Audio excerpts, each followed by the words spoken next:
Evening everybody, hope you are doing well. It's David at Drinks Whisky. Saturday Night Drams is back. It's been a little while, I know that. We have had a busy few weeks in the real world, outside of the internet. If you'd watched the last stream, I did give you forewarning. And if you follow me on Instagram, you'd have seen being out and about a fair bit. It's a bit mental out there, but it's been great fun. I hope you're all keeping well. I can see the chat is up and running. Everybody's out and about already. Hope you're all keeping well. Let me get into it. Let's see who have we got. We've got Norrin in. Evening Norrin, hope you're doing well. Tim's in. For once I'm in on time, mate. Fantastic. Fantastic to have you as always. Let me see. I'm just getting...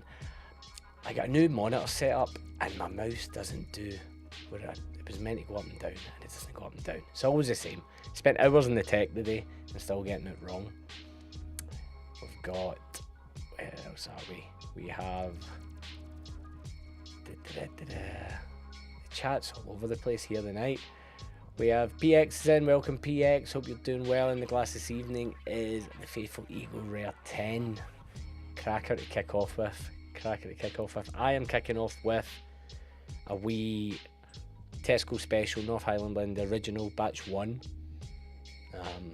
I did kick off with a Glenmorangie 12, it's 12 now, but that was 30 minutes ago and I've been setting stuff up, so as you can imagine I'm here just cracking nice wee ease in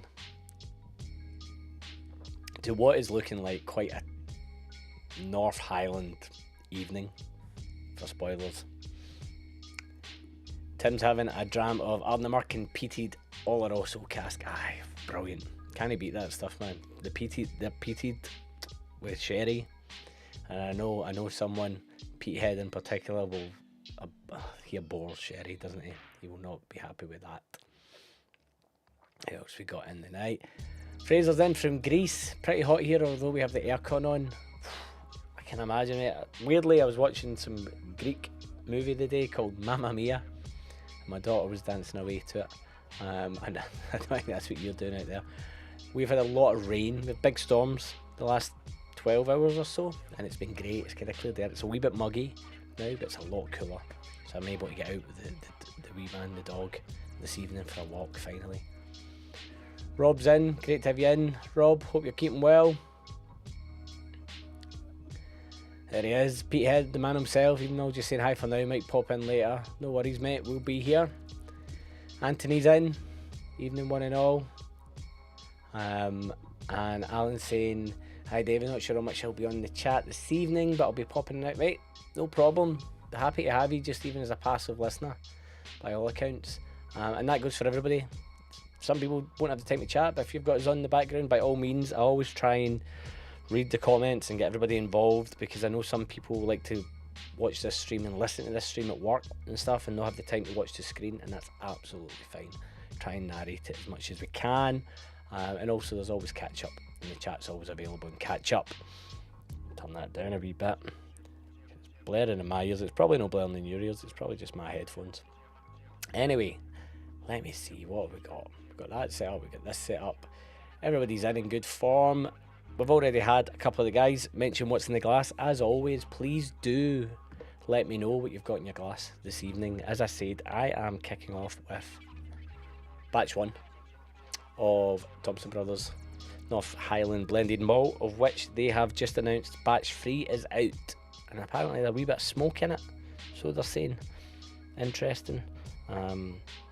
And we'll have some more chat about Thompson Bros later on, because if you've seen the thumbnail for this evening, you will see that I have a bottle of Mystery Malt Batch 2, and I am going to make a fool of myself and open it blind, properly blind this time, and try and do a blind guess. And up to the last minute there, I'd set up one of the screens I can go to on this, and I had it perfect with the browser, and here's the drams that are on it. And as I did it, I noticed that all of a sudden it changed, and so I was frantically trying to like fix it, but you know, this is always what happens. Best laid plans. We've got John in. Let me just go if this should work. Yeah. Oh. Noran's trying to figure out what to drink. Whatever one's closest, start there. Start something easy, get you into the swing of it. And we've got, let's say, John's came in, even the folks in Britain, Lefroy 10-year-old Sherry Oak finish in Arnahoe. Is it Balsa? Right off the bat this evening then, some peaty goodness. You're going to have to excuse me a second while I go into the settings, because this is infuriating with this display set up. That's my own fault, I should have fixed it. So if I just do arrange that, if I do that and put that about there and done, that should mean I can, there we go, now much better now I can very easily see everything that's going on. Fraser's saying, I bought a Glengoyne 10-year-old at duty free. A bottle for travel retail comes in at 48% ABV, so I had that earlier. From memory, I think I was told it's 70% bourbon cask and 30% sherry. Do you know what? Give me 2 seconds. It's really funny you said that, because I was digging around behind here. It's a shambles behind that bar at the moment, and I found something that actually is very pertinent to what you just said.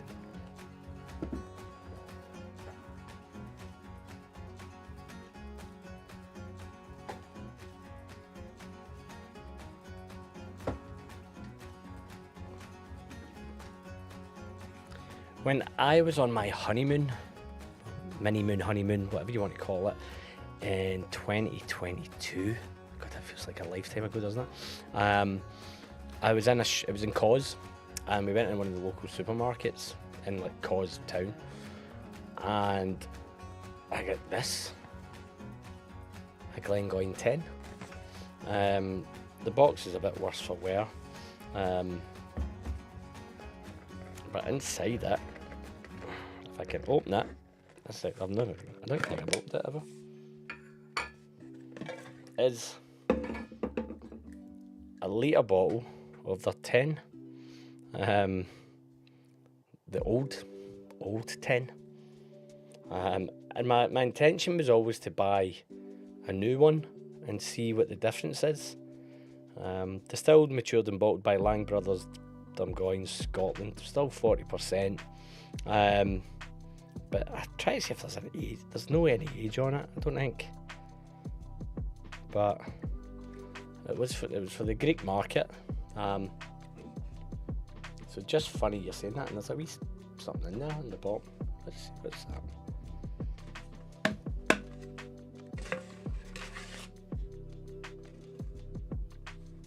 God, right, this shows you how old this must be. Look at that. Can you see that? I wonder how old that is. Let's see on the back. Anything that reveals it? No. But aye, there you go. Funny that. You're in Greece and you've got a Glengoyne 10 at duty free, and I was in Greece and bought a Glengoyne 10. So just for that. Wee bit of interest there. So let us know, please. Who else we got in? Let me see, going through the comments. Thomas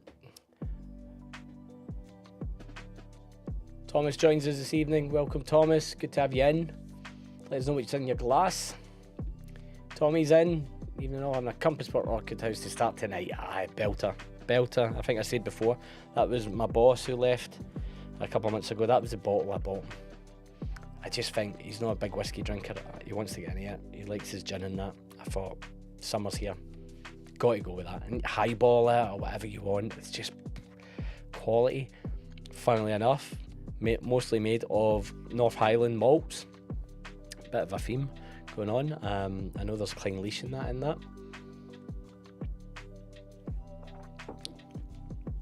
So yeah, as I said, it's been a few weeks since I last done a stream.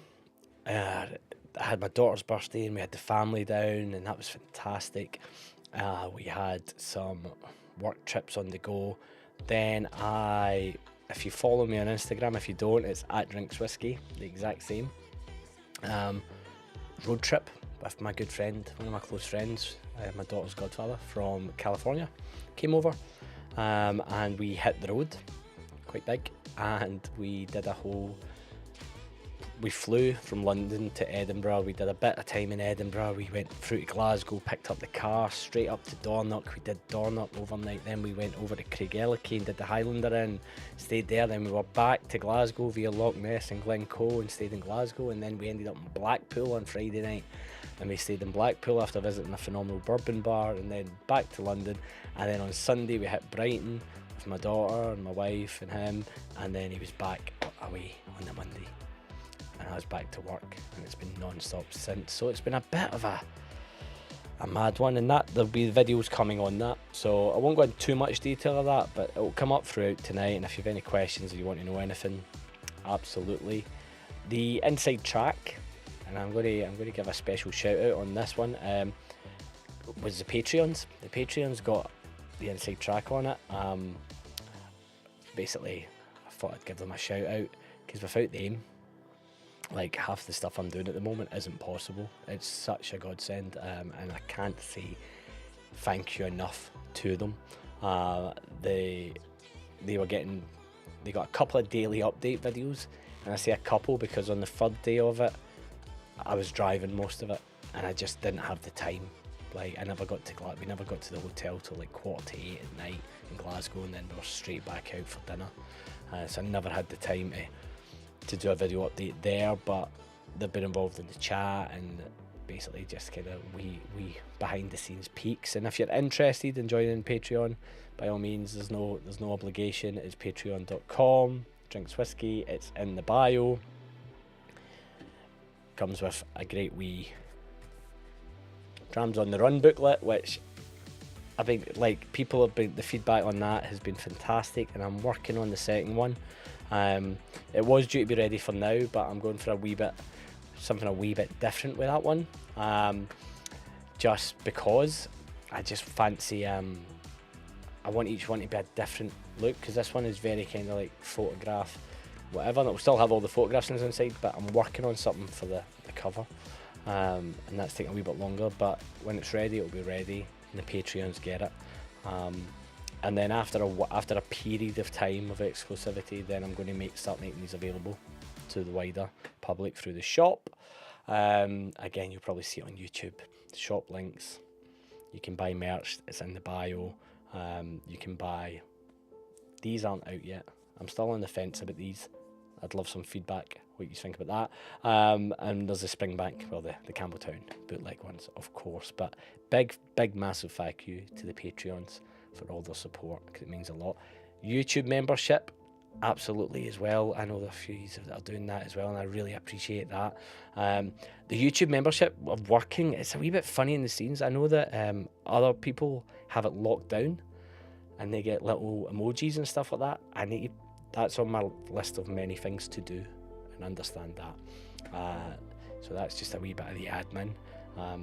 But yes, massive shout out to the Patreons. They always get some exclusive content. A couple of them are going to get some more stuff coming as well, depending on your tier. And the tiers, I've tried to be fair with the tiers. A couple of them are a bit more expensive than other content creators and that, but I feel like I'm giving the value for it. But I'm always open to conversations. I just looked at what the American creators are doing, and I kind of worked it out that way. Especially because a lot of my content involves travel and getting out and about, so I was trying to just make it a bit more palatable for everybody. Right, that's it. That's the admin, the housekeeping over. Let's see what we've got in the chat here. Tim's asking, what did I pick up in Dornoch? Funny you should ask, because you're going to find out in a minute. I've done, yeah, you're going to find it in a wee minute. But first, what we'll do is we'll jump to the normal thing I normally do, which is, if this works, there we go. It's a dram lineup for this evening. Obviously, we've kicked off with this. This is batch 1, as I said. It's not the Amazon batch, it's the original batch. I'm running a wee bit low. I think this was my second bottle of it, to be fair. It's lovely. It's a really easy drinker. I did pick up in Dornoch. Ah, it's done this again. I don't know why my camera decides it's going to focus on something in the background. I think there's a ghost. There is it's the iPhone. I don't know why it does it. I don't even know how it picks it up. Picked up this Teeth Mill, which I'll talk about in a wee second. That's on the drinks. We've got a Mystery Malt here, but you might have seen there, I don't talk about this in the other video, there's nobody there. Where are you going? Come on, down here. Down. For now you can see it. Ardnamurchan, Tin Drum exclusive. Popped into Tin Drum finally. We're coming out of this. Nothing ever works the way it's meant to work, does it? There's not even anybody there. Tin Drum exclusive. £6 for the dram. Why not? I was in the shop. 2018. It's their exclusive from Ardnamurchan. So we've got that to have a wee drink of. From Cadenheads. I should have asked Tony, the manager, when I was in, how should I pronounce it? I'm going to pronounce it both ways every single time. This is from their Demijohn. Oloroso matured blended malt Scotch whisky, but word on the street is it's predominantly liquid and it's super fruity. It's vibrant, full of life, and I was like, give me that, give me a wee one. And I bought this day dot, and you'll see in the video when eventually it comes out. I held off, there was some cracking bottles, but I just didn't know the way it was going to go, and planning on trying to get back up to Edinburgh and Glasgow very soon, so definitely will be popping back in there. So that's on for drinking this evening. There's a Mystery Malt, as I mentioned. There is something that one of you amazing people out there, who's one of my Patreons as well, messaged me saying that working out timings of me being in Scotland, and said, if you're about, it'd be great to grab a dram. I said, absolutely. So when I was in Glasgow on the Thursday night, caught up, we were passing ships, we kept missing messages, and then locked down, and we got a hold of each other and got a dram. And then he said to me, I've got something in my bag for you, I've got a bottle for you. And I'm like, what do you mean you've got a bottle for me? And he's like, you mentioned on the stream before, this was your favourite, and you were gutted because you thought you had a bottle, and then it turned out you'd given your bottle to a friend, and I was like, what? And then he goes in his bag and he pulls out that. Oh, it's not that, sorry. I'm spoiling something else. Get all mixed up. But he pulled out one of these. This is a new one. He never pulled this out. I'm jumping ahead. You flung me. You flung me, Tim, asking me what I got in Dornoch. But, spoiler alert. I've got the new Springbank to open and try. I've not tried it yet. Then I have my open Mystery Malt, which we'll come on to, which is very good. So they're my drams for this evening. So we're going to jump into that. Evening, Danny. Hope you're doing well, mate. Let's see. Tommy's there. Tommy's saying, I'm always willing to contribute to content creators. Making content takes a lot of time and effort, so giving a little towards this is more than reasonable. Tommy, honestly, it was the biggest on the fence thing for me doing the Patreon. And it was because I never knew the value exchange, because I make videos. I just make videos. I'm nobody, man. I just make videos. And the fact that anybody, when I did it, anybody signing up blew my mind. And the fact that I've got now a solid little core base who are support me in every way, and the guys that support me on here as well, like, it blows my mind. It blows my mind. And it gives me so much more freedom and motivation to get stuff done. And I can tell you that for any content creator, if you donate anything to a content creator, they should be eternally grateful, but they'll also be so thankful. And it's quite weird. It's quite a weird thing to wrap your head around, that somebody's willing to do that for you. But it's it's much appreciated, and I'm sure you guys are aware how appreciative I am of that. T-shirt's the same as the Master of Malt Batch. Yeah, it's because the Master of Malt Batch, it's that whole, remember the was it Paul, John, George and Ringo T-shirts? They were the original ones, and I just liked it because it said drinks and whiskey and drams and pals, because that's what it's all about. And having drams and having pals and just sharing all this with you great people. There he is, Codger's in. Evening all you lovely people, hope you're all in fine fettle. It's a dram of the mod's father for me this evening. Weller. Fantastic. What Weller you got? Is it seen a lot of Special Reserve kicking about now? So Special Reserve seems to have not flooded the market, but it's in market now, which is fantastic. I've got a big bottle of it there, and I won't be afraid to open it. To be honest, it's not that I was afraid to open it. It's just that I couldn't really see Special Reserve anywhere, so I was loath to open it and then run out. Weller's great. Weller's great, and I can see PX asking the exact same question there. Which Weller you find? And it's a Special Reserve. Now, as he says, it's still a cracker. Still a cracker. And Norrin saying that's a nice lineup. Yeah, it's leaned very heavily, unintentionally, Thompson Brothers. But maybe subconsciously that's because of where we've been. Up in Dornoch. If you've not been to I've never went left at Aviemore, so I'd never been to Inverness, and I've still never technically been to Inverness. I've driven through it, but I've never been up that neck of the woods. And I know Hamish is normally in as well. Hamish is from up that neck of the woods, and lots of stuff going on with him. But the drive was like my mate from LA, he's sitting in the car and he couldn't believe it, and I couldn't believe it. The drive, you go over the bridge at Inverness, you go by the football ground, and you go into basically just another world. And we're driving, and this is unreal. And because of the time of year, we got there at 8:45 and it was still daytime. And we phoned ahead because our kitchen closes at 9, and we're like I've been driving for 4.5 hours. Can we get a pizza? And they were really kind. They sorted us out with a pizza when we got there, and a couple of pizzas and some beers, and then just settled in for a few drams.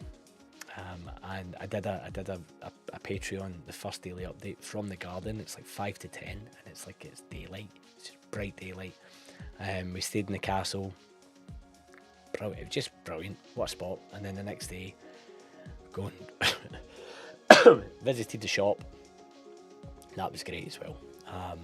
And all that will be you'll see it all in the video. And I had a really interesting chat when I popped into the shop. Phil of Thompson Brother fame, Phil Thompson, was in. We were chatting to him about the mystery malts and just the idea and the ethos behind it, and how it's pushing things forward, and what they're hoping to do with it. And they've got a batch 3 coming, but that's going to be for foreign markets, so they're managing to export it out and get some interesting stuff going. And feedback from retailers has been so super positive. Feedback from the whiskey makers themselves has been really engaging, and they want to get involved more. And I think we're going to see some really interesting stuff coming.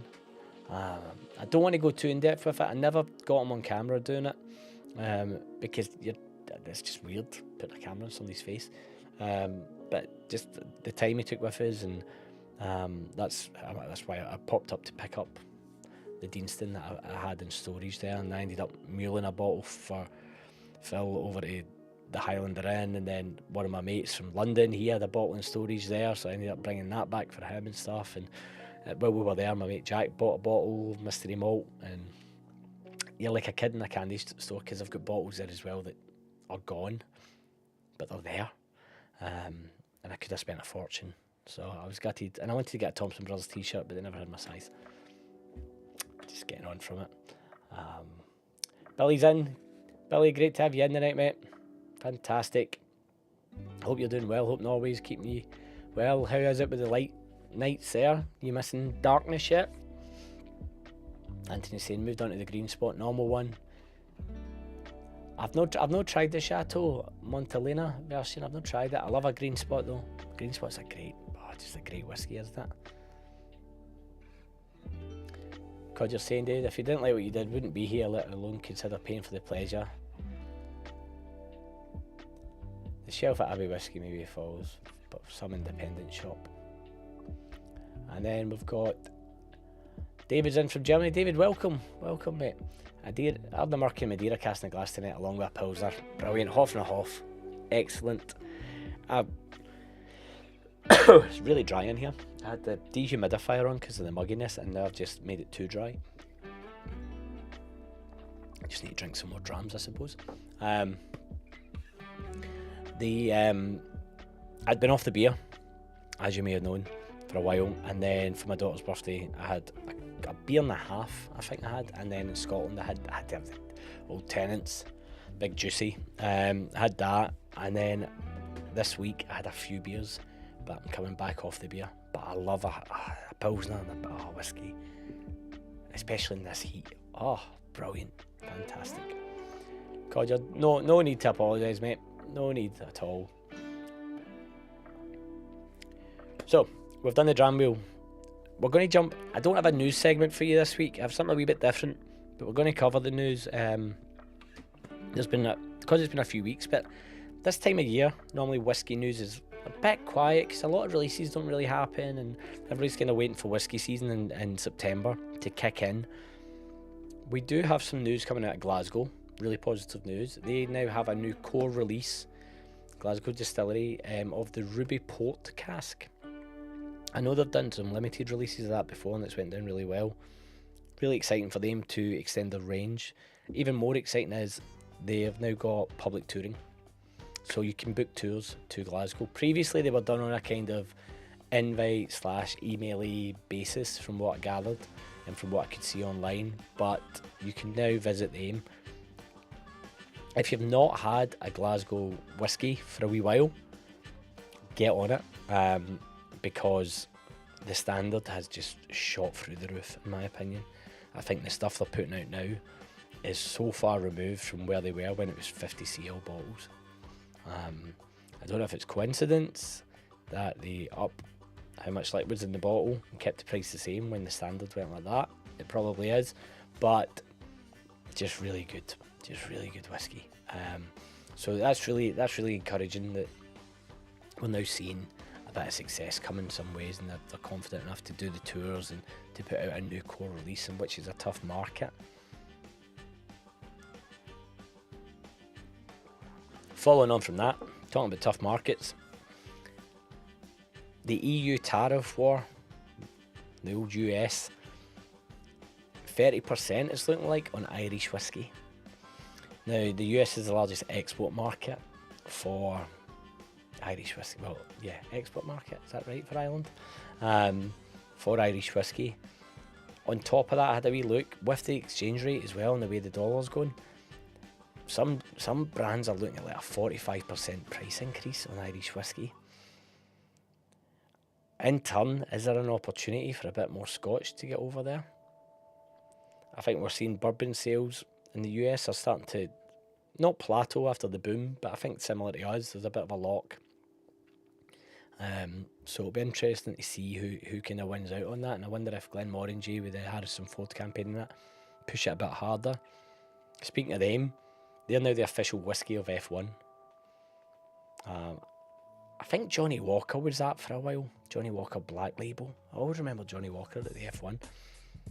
It's a bit of a strange pivot. I always find the car stuff with alcohol brands a wee bit jarring, but more and more of them in the luxury space, Aston Martin and the Bowmore collection, and you have Bentley and Macallan have done stuff, and they all seem to kind of be doing these things, but Glenmorangie are putting a big push, and there could be an opportunity there with those tariffs coming in for them to kind of go into that.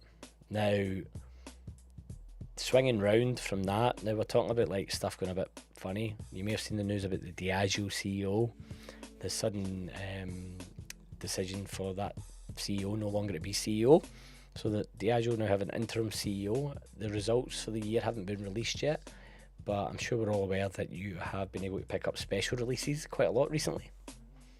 Very cheap. Sadly, the handfuls at the distilleries are still quite expensive. But you've seen Diageo CEO out before the numbers come out. You've seen Edrington post their numbers this year. the other week, and they're 26% down year on year. And that's before you take into account the fact that the William Grant purchase of grouse has now been confirmed as well this month, so that's not including that. They might use that to try and pad it out, but you're seeing that. Then you're seeing Ian McLeod, who own Glengoyne and Tamdhu. They're seeing the largest decline in sales in a decade as well. So you're starting to see a lot of chess pieces moving on the board, the big board. We've all seen it coming. None of this is surprising to anybody, I don't think. I think especially some of these brands like Ian McLeod. I love a Tamdhu, I love Glengoyne. Pricing, I don't know what the pricing strategy is at the moment. The pricing's just shot up, and there needs to be a correlation. Yet you're seeing Glasgow do well because the price, good liquid, stand out. And I'm seeing Codger's comment there. I'm just going to put that up. Glasgow's up there with Ardnamurk and Ardnahoe for me, yeah. And priced about the same as well, Codger. It's no funny, no coincidence. I don't think that you're seeing that and that and that. And we're starting to see these brands really come at the forefront because we can afford them and we can drink them and we can enjoy them and we can go back to them. So, bit of a strange time. That's really, in terms of news, I know there's more news out there. There's other bits and pieces. The bottling line at Springbank's continuing on and nearly done and all that stuff. All that stuff. But it's quiet season. But I just thought, wee bit of news, update. By all means, in the chat, fling any news in the chat that you may have or may want to discuss. More than happy to do it. Billy's there saying, all fine in Norway, great weather for the moment, above 25 degrees every day this week. It's crap. I know how great summers you guys get, and the winters can be harsh, because I've mentioned before, one of my close friends lives in Norway. He's southern though, he's in Kristiansand, I think it's called. But they go to the island, they have a family, you all have it, don't you? You all have these holiday homes of sorts, and they just have beautiful weather all summer. I say that, I'm in London, like down here in London, the weather's been fantastic, and it's, even when it's rainy, it's still like 23 degrees. Tim's having a stunning smoked PX dram. How are you finding it? You're saying it's an interesting dram. I had their mezcal one, I think it was, and I remember having it a barrel top tasting, and it just wasn't for me at all. I really tried, but just couldn't agree with it at all.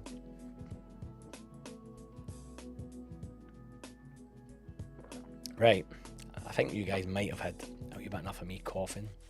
I'm going to try and get a wee bit of moisture in this room, but as I do, we're going to jump to what isn't the news segment, but is another wee segment which answers the question I think Tim had earlier about what did I get in Dornoch. So enjoy, guys. Oh, thanks, David. Talking to myself, weirdly. Hello and welcome. I thought I would do something a wee bit different during the stream. Rather than show you the bottles and hold them up and talk through it that way, I thought I would just take you behind the bar and we could talk through them this way. Now, this is obviously pre-recorded, so you'll get the gist of this evening. But as you know, I was up in the Highlands on a bit of a road trip with my good friend Jack. That video is coming. It's getting edited. Trying to work out the best format for doing it. It's definitely a Drams on the run, as you can imagine. He brought me a couple of bottles from the States, which I'm delighted with. I picked up some bottles on the way. You can kind of see them in front of me, just some of them. Some of them not so much. The Campbelltown malt and whatever already exists. I picked up this for the stream tonight. So we shall be opening this on the stream tonight. Really intrigued to know what I've got. This one has came via... Where did I get this one? Master of Malt. So I've got one from Master of Malt. The one I opened, which I'll show you in a second, from direct from Dornoch. And then this one is from the stream. This is courtesy of the Patreons. You fine people. Thank you so much. Your contributions never go amiss. You help make me make this content. So you keep it going. So this one's a Patreon special. So fingers crossed, we know what it is. Then when I was in Dornoch, I picked up... It's already went a bit funny. It's so humid at the moment. Picked up this, which they called a teeth mill, but we know better as daft mill. 54.1%, refill hogshead on the nose.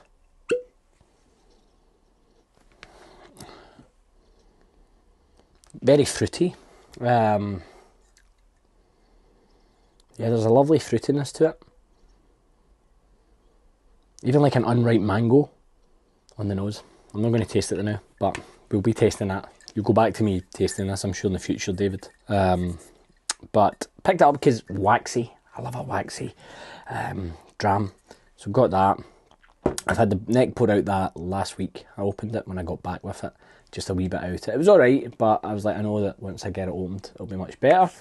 Then we have the Mystery Malt, which I did open, and will be revealed in the video. But for you guys that actually watch the stream, if you can see, let me see if I can get that close. It is, let's see, can we get that focused? Try and focus in. Nah. It's Clynelish 9. Again, a lovely, just on the nose, that's lovely. I'm not in the mindset right now, I'm trying to clean up, but just summery, and it's, can't go wrong. So, Clynelish 9. Then, Jack brought me a bottle of single barrel, the 15-year-old single barrel Dickel. Now, this one's slightly different. This is 15 years old. This is 40%. It's just a good whiskey for drinking. It's a good drinking whiskey, to be honest. It drinks lovely. So I'm happy with that. Because you can't really get Dickel here. Bit funny.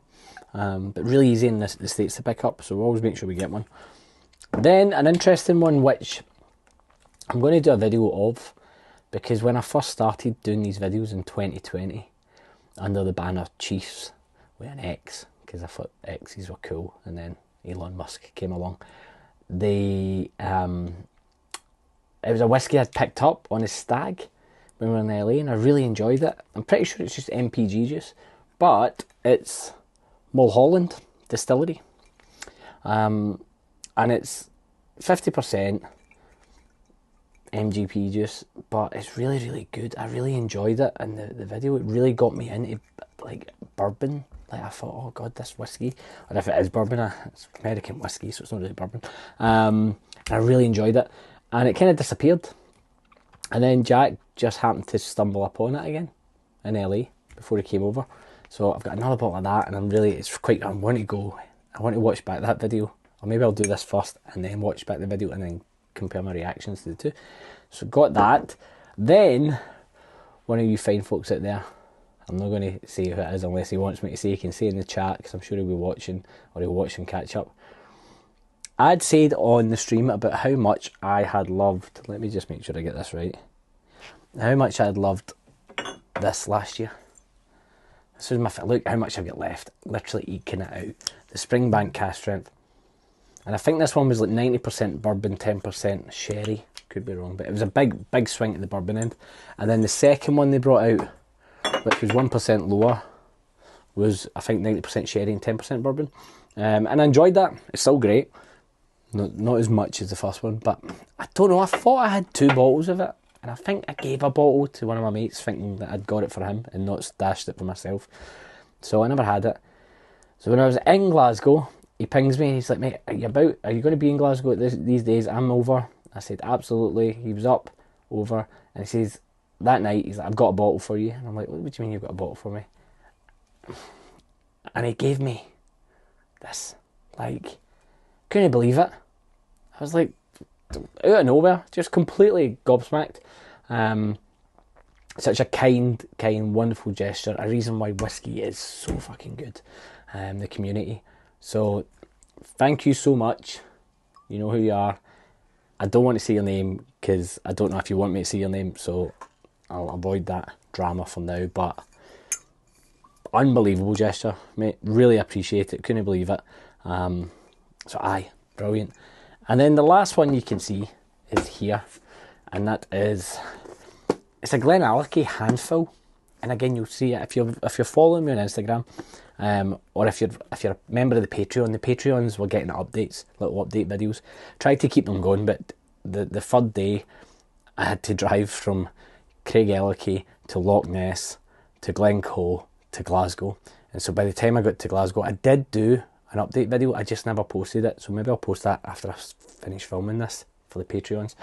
But they were getting daily updates and they were getting told and letting them know about stuff that was going on. This at Glenallachie, we went in, and last year when I went in, my big gripe was the handfulls were, I think, 125 and 175 quid for a handful, and I just didn't feel comfortable paying that, because I don't normally buy bottles of whiskey at that price. So when we went in this year, I thought we'll pop into the shop. Distillery was dead. Turns out they were closed. They were redoing, I don't know if it was the washbacks they were doing. They were doing some sort of work, so the distillery wasn't functioning. So there was no really anybody going for tours of that, because people want to see a functioning distillery.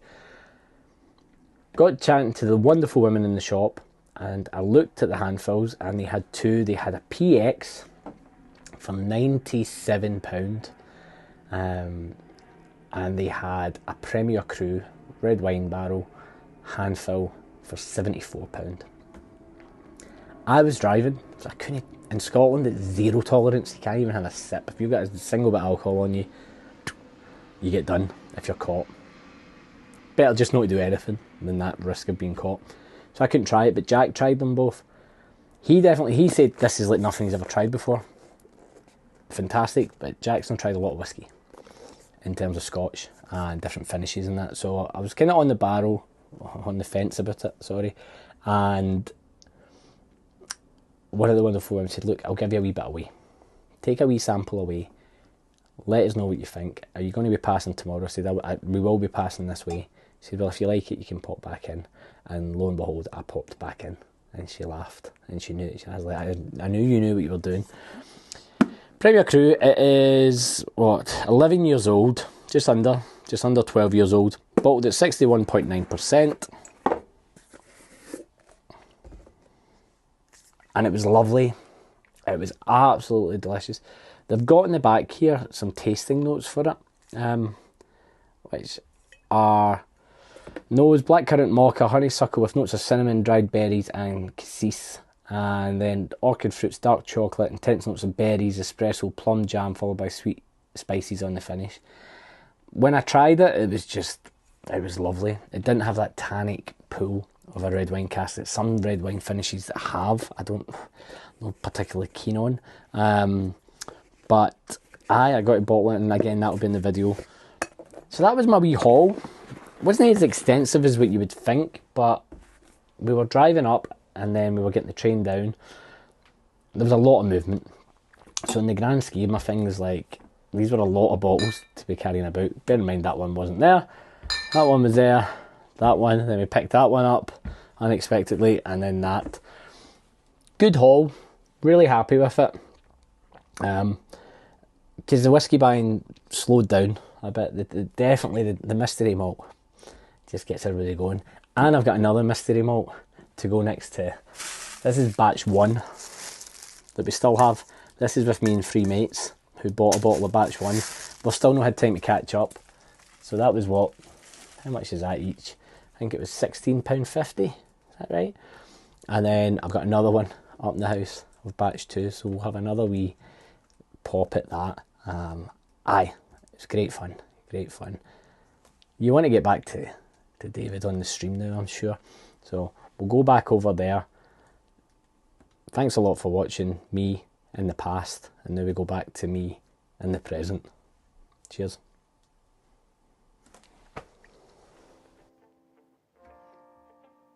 That was past David. This is present David.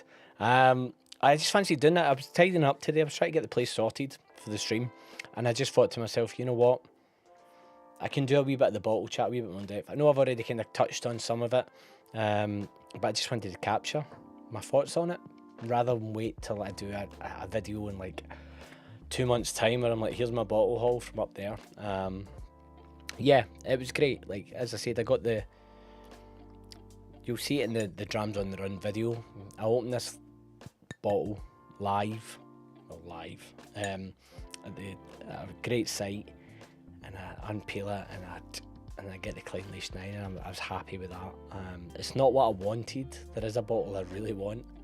I think within everything there are bottles that you want, but you know, you get there in the end. You get there in the end, but try and see. Now let's get into the chat. Who have we got? I can see a couple of people have popped in. Rave's popped in and out. No worries, mate. Hope you're doing well. Petehead's back. Welcome, Frank. Good to have you back in this evening. What other chat we got on up here? Because as that happened, as that clicked in, Cod, you're saying F1 has went from the fags to the booze, chasing the working man's dollar. I don't even think it's the working man's dollar now anymore, mate. I think F1's done a phenomenal job since it's been bought by Liberty Media. The Americans know how to sell. I've never watched the Netflix show for my sins, but God, I was fortunate enough a few years ago to go to the practice day on the Friday at Silverstone, and there's a group of women with us as well, and they knew everything about every driver, and I'm like, what's going on here? And it's because of Drive to Survive on Netflix. It's huge, it's blowing up, and the stuff they're doing in that space is unbelievable. So talk about growing a sport. But I think Glenmorangie know that there's enough people there that if they capture even like 1% of that F1 market, it's all about doubling sales, just get more people buying. Tommy's saying, did they see the West Midlands Distillery's first release? It sold it quick. The packaging looked amazing. It really did. And yeah, I'm not chasing that. Spirit of Birmingham also released their first whiskey. I tried that. And the video that's never been released, because I've never finished editing it, which is me at the Croydon Whisky Festival. And I tried it, and their stuff was great. Their new Spirit was brilliant, the stuff they were doing. So they'll definitely want to keep an eye on. But I don't know much about the West Midlands Distillery, but I know a couple of people in my whiskey group got the bottles and shared the pictures of them, and they looked brilliant. Rob saying, Ardbeg Smokyverse has just hit shelves in my area. Anyone had it? I saw it in the Whisky Exchange in London this week, just sitting there, and I think it will just sit there for quite some time. I think when it first came out, if I remember correctly, Rob, a few people I know got it and just were like, it's just one of these usual typical releases that they do. Nothing really to jump about. I think the last one that everybody got really excited by, myself included, was the Barbecue. I thought that was fantastic. And you're kind of like, just, can we get a bit more of that, please? They've got good juice up there, so they just need to get it out there. Where are we getting to? Down here we've got Jed. Jed, welcome in. Good to have you, mate. Hope you're keeping well. Back to the Future, yes. A bit of time shenanigans there, back and forward. Absolute coincidence that in both videos I was wearing my own merch. Absolute coincidence. And because you're saying, evening Frank, are we with past, present or future David? I'm a little perplexed. Mate, you're with present David, who's always looking into the future, but then at the same time going back to the past for a drum. Now, has anyone purchased the Mystery Malts from the Thompson Brothers? Now I'm about to attempt this to see if we can, the browser might not work here. I'm going to try and see if we can swap the windows, but basically we all know about the Mystery Malt, right? That one's the one that's opened. It's a fantastic concept.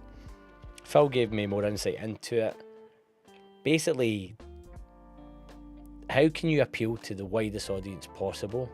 Well, that you can put that in a liquor store. You can put it in an off-license. You put it in a wine store, and people will pick this up because instantly you go, "What is that?" And you read the back, and you go, "Right, aye." Cool, and it's 48.5%, and that percentage was deliberately chosen because it's palatable for most people, and it catches the whiskey enthusiast, but also it's not so. I think 50% is like a line in the sand for people who aren't used to high proof, and that's what Phil was saying to us, that there was a lot of thought and a lot of process into it. And I joked that I had that batch one. I said, it's the Schrodinger's whiskey. It's both the youngest and oldest whiskey that it could be until we open it. And he said we had looked at that. But it's too complicated a name. Mystery Malt does the job. And I was like, exactly, it does the job. And it's batch Batch 2 came out and sold out right away. And I think there was a lot of excitement about Batch 2 after the success of Batch 1, and people were disappointed with Batch 1. Oh, I get this, I get that. Look, it's whiskey in scratch card form. You're taking a gamble, but you know what? There's elements of like they're putting good stuff in. Just having a wee look through the comments while I'm rambling away here. We've got Petehead saying, Codger evening. I don't know, I popped it in the past, popped back in the current past. Don't know if I'm in the current present already. Think I need another dram. By all means, Frank, you do get one. Rob said, but barbecue lingered in shelves here for a while. Yeah, it popped up quite a few places here, but I think that was the legacy of what our big have been doing, where they pump out these no age statement releases, constantly, and the quality just wasn't there for a lot of them. And I made a reel that it's the only reel on Instagram that's ever done any sort of successful numbers that went viral, and it went round a lot of the people in the industry of just taking the piss out of the marketing people, to be honest.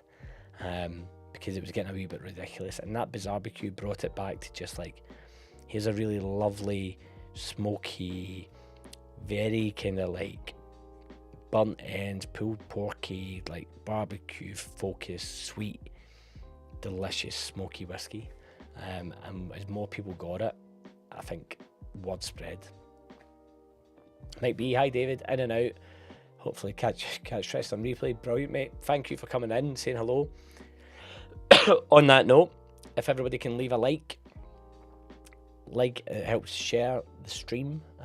Again, I've got my good friend Alan, the whiskey friend, to thank for that tip. When he pops in, he always gives a shout and says, get everybody liking it, because he knows how it works. I'm still, even though I know how it works, I always forget. Norton's poured a 10-year-old Kilhoman, great, brilliant dram, mate. That farminess, is it Sanet, a 10-year-old, so it would be, I don't know, is it bourbon cask? What have you got? David, good news, Batch 3 is going to be for foreign markets, so that you don't have to worry about the export tax. And a light just went out somewhere here, weird. Which I think leads on to Petehead's comment here. Nope, didn't purchase the Mystery Malt for Thompson Bros. Simply if I buy it, I have to buy another bottle and taxi cents on my doorstep. Batch 3 should be with you, Frank. Should be available in the Netherlands, should be available in Germany, should be available in California. It's going everywhere. So that was something we were talking about when I was there. Really exciting to get that out there. Billy's asking what's in the glasses, people. Glenlivet 12. You know what? Working your way through entry-level whiskies for the moment. A lot I've not tested yet. Tasted yet, rather. You should. They're great palate resets. I put on Instagram before the stream, I was on the Glenmorangie 12.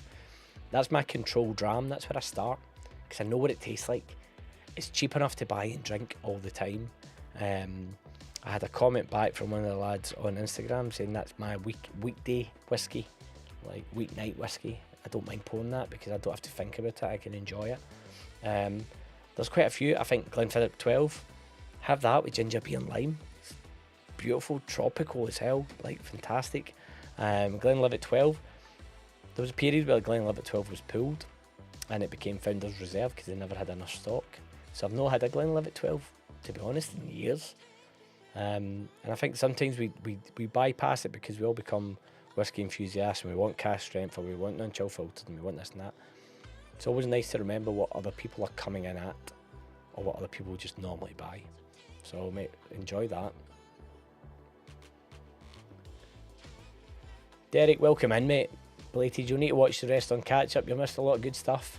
Always a pleasure to have you in, mate. Norin saying, don't think you can get Mystery Malt. It's coming, as I said, it is definitely coming. Mike saying he bought a Series 1 Mystery Malt and pick up another one when he's over for the whiskey show in October. Looking forward to it. I've got some movement, some coming soon. Patreon's going to find out first, but there's some bits of movement around the whiskey show in London and the Glasgow Whiskey Festival. Some little things I'm working on that the Patreon guys will hear about first. So again, link in bio if you want to know more. Alan saying he loves the content of it but struggling for space, so buying blind at the moment just does not make sense to me, but I'm sure if it continues I will one day. Absolutely fair, mate, absolutely fair. I think for me, I'm always struggling for space. It was actually a conversation we were having today about I'm really tempted to change the back bar. The shelving, I like it, but the problem is these shelves only accommodate the short bottles, right? So I can only do the stubby ones, like Springbank style bottle, or a North Star bottle, or a woven bottle, like hence why they're on that shelf. And then I only really have one shelf that takes big bottles, and that's all the Thompson Brothers ones. And then below that you have the North Star, because they can only take, again, those stubby bottles. And then from here, the entire way along, it's like 3 deep of just normal bottles. So I was looking to get a different shelving unit, and then is it too industrial looking, or too like, because I like the way it looks with the old style G-Plan. First world problems, but I'm just getting a bit fed up of just having bottles scattered everywhere. But I still bought the Mystery Malt because it's like a scratch card, isn't it? That's bad. Mystery Malt 2 supposed to be sold through K&L in the US, not sure that yet. Mystery Malt 3, yeah, that's what's coming. It definitely is. Phil actually called them out. It's K&L will have them, so that's good to know. Oloroso sherry butt, right? Not a big bit works in this one for some reason. Yeah, I like Kilhoman. The spirit's good, and they know what they're doing. They don't over. I think I always worry that when you get something like that and you put it in, some distilleries, especially younger ones, have a tendency to fling their whiskey into sherry butts, big potent sherry butts, and then it just becomes sherry. But no, that's good. I'm glad it's working out well, mate. Right, I'm trying to put this off, but I did say I would do it.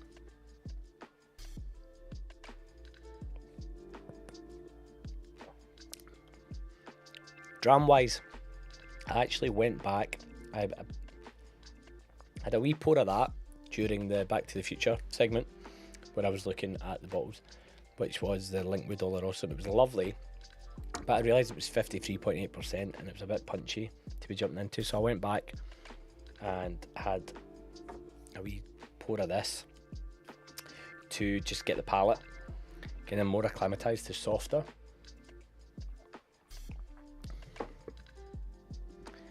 Evening, James, hope you're keeping well, mate. How's things going? Got my wee Croydon Whisky Festival glass to prove that I was there.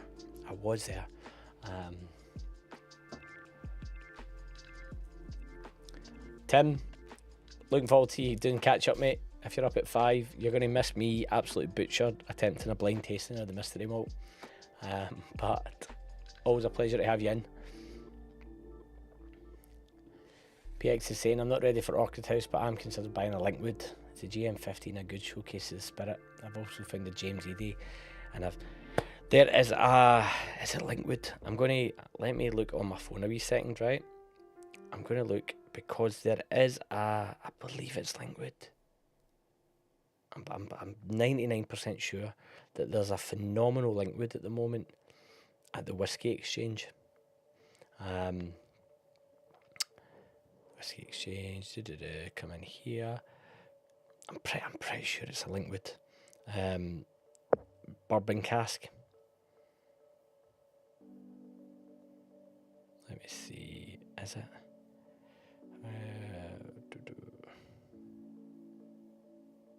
I could be getting confused. It might be sold out. We'll keep talking, but I think it might be sold out. I'm trying to remember. Jeff, hope you're keeping well, mate. I know that I gave you a laughing emoji on Instagram, but I know that you did the stream on Thursday night. I've watched 5 minutes of it and then I get distracted, so I'm going to sit down tomorrow and really indulge and enjoy it. Hope you're feeling better. I've got a bit of a dry cough going on at the moment here as well, but the drams are seeming to help. And congratulations, Jeff, one of the 3 Ben Romack champions. Lucky guy, he's off up to Ben Romack for a week, like 5 days, 4 days, to work and pick a barrel and do all the stuff. Absolutely amazing. How great is that? And it well deserved, mate. It's so, like, brilliant. So good. So good. Signatory. I'm trying to find, I'm sure it was a Linkwood. I could be wrong.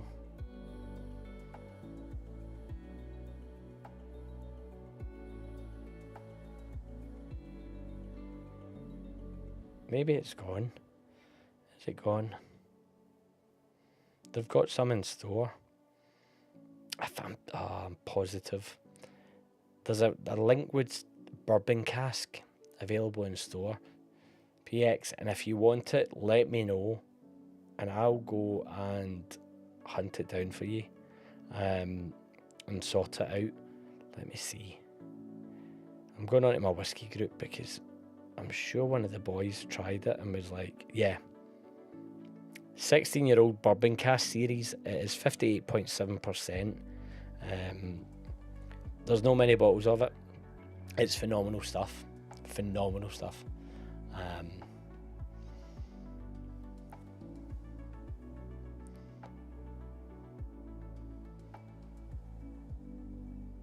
And I think it's like, I want to say, I'm going to, let me just see, Linkwood Signatory, Linkwood 16.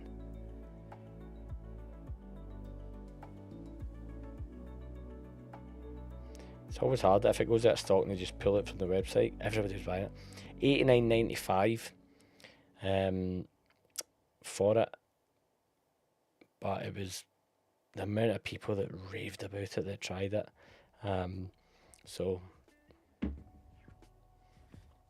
let you know that. Jesse, I loved that Thompson Brothers 8 dram. Remember that from your tasting. Jed is one of the few people that has been on the charity tasting that I did.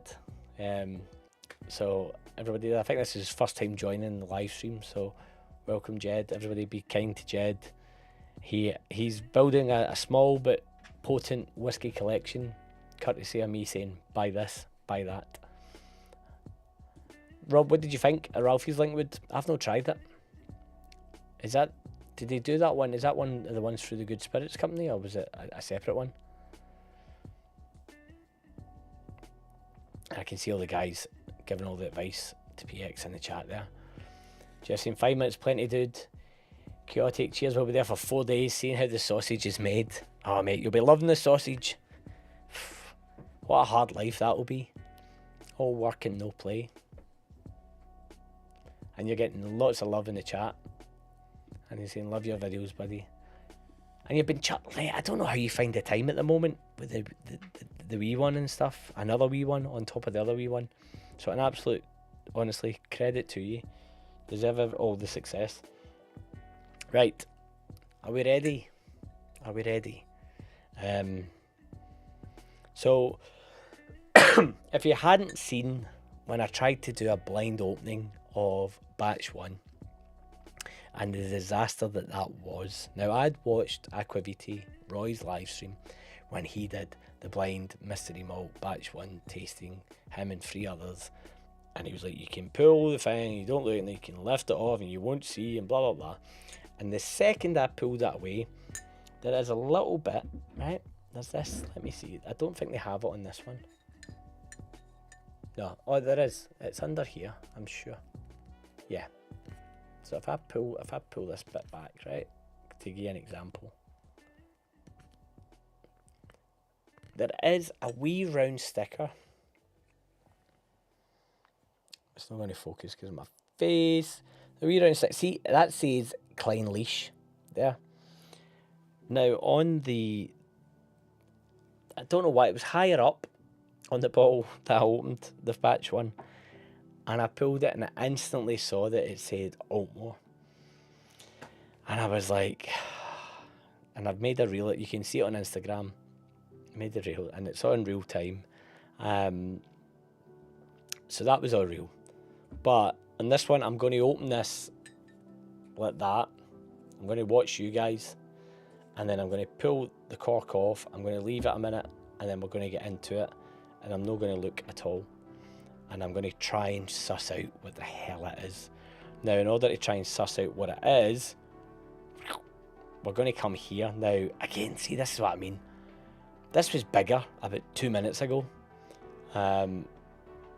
Tech is tech. Right, there we go. Let's try and get that bigger. There we go. Right, so what do we have? We have 3% chance of Ardbeg. We have a 12% chance of a Benrinnes 14 PX. We have a 3% chance of the Benrinnes 27. I'll be honest, everybody knows how much I love a Benrinnes, including Jed, who I made by a Flora and Fauna Benrinnes. Love a Benrinnes. I would do anything for the Benrinnes. So, fingers crossed. Klein Leash 9, which I have. There is a Kalila 11-year-old. That'll be good. There is a Dornoch 5. A Vatting. I'll take the Dornoch 5. Yep. Glen Wyvis. I never know how to pronounce that. I've never had. So we'll try. An Inchmurren 28-year-old. Yes, please. A Lecheg 29-year-old. Yep. Locklear 4. I've got Locklear, and everybody's got an opinion about it. I don't mind Locklear cast strength. The normal bottlings have been a wee bit underwhelming, so this is going to be cast strength, and then it's going to be diluted down to them by 48.5. So I'll be optimistic. Nickname 5. I know a couple of people that have had it, and they have not been blown away. Let's put it that way. So it's going to be a Nickname 5, isn't it? Toreveg 7, all good, and a Tormore 17 Sauternes cask. I'm not big on Sauternes cask. I'm just seeing Jeff here saying that Locklear, Dornoch, or Lecheg, Benrinnes. To be honest, I'd take a Benrinnes all day. Benrinnes all day. Or the Inchmurren. Like, those two, fine. An Ardbeg 16-year-old, an independent, I think a cask Ardbeg 16. Yes, absolutely. Especially we've been talking about the Smokyverse and the Bizarbecue. I think I just want something that's going to be really different. Now, I'd watched Whisky on the West Coast do this, and he narrowed it down, and then he nailed it, and then he got the Spey malt. It was like 27 in batch 1. So I'm going to work with you guys on this. I need your input on this. I'm going to give you what I'm getting, and I'd love it to be interactive. I'd love to, like, if you want to go on the website, it's mysterymalt.co.uk. As you can see, mystery-malt.co.uk. If you can do it, if you're watching on TV, or do it on your phone or whatever, and almost guide me through it. I'm hoping my kind of peep light smokiness doesn't come at the forefront here, and it's really smoky, and I don't get it at all. But see this bloody thing, I swear to God. Tech's meant to be easy, isn't it? Thanks, Apple. There we go, bring it back up. I'm going to go back, so I'm going to come away from this without knowing fully what I can expect. So not saying come on, let's check. Look, exactly. There's a couple that I don't want, because I want something mental. And the worst part is I bought this bottle. I've got the other bottle up there. I could have picked a few of them in the Whiskey Exchange, and so the pressure's on. This is the one from Master of Malt that the Patreons bought. I didn't pick it, therefore I feel better, because the Klein Leash 9 I picked on there was a shelf of them, and when there's a lot to offer, that's a lot of anxiety. So we're going to do this live, right? So I'm just, for full disclosure, you're going to see, I just need my finger there, and then we'll know. I'm going to just watch you guys. I'm going to come round. We're opening it. There it goes. And then it's off. It's upside down. I'm covering the whole thing, right? I'm going to pour it. It's going to get over my fingers, so I'm going to pour it, but I'm not going to look. So I just need to get it there, and then.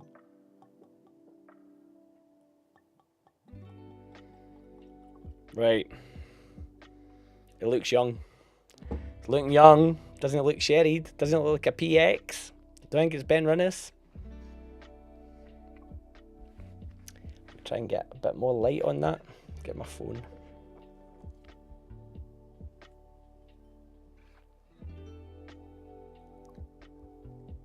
It looks quite light. Looks quite young. Is it a Klein Leash 9 again?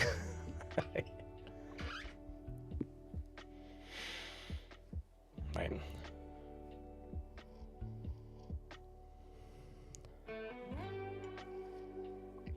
It feels familiar. Instantly, it feels familiar.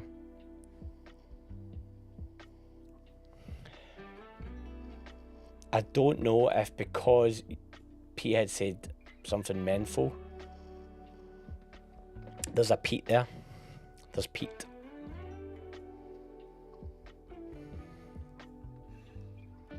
It's almost like a licorice peat.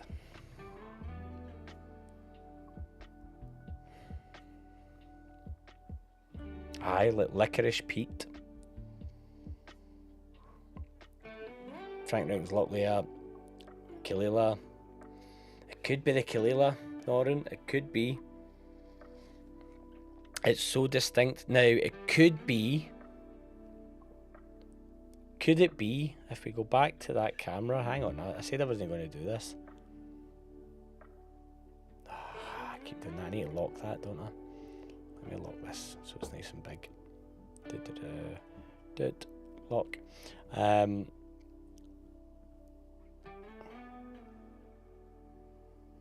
Could it be Lecheg?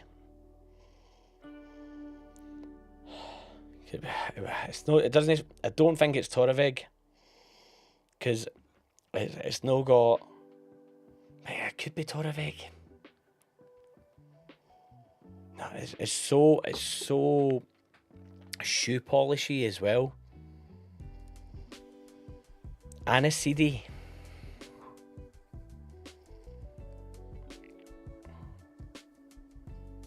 Yeah, but the licorice is black licorice, like black, like there's like an aniseedy-ness to it.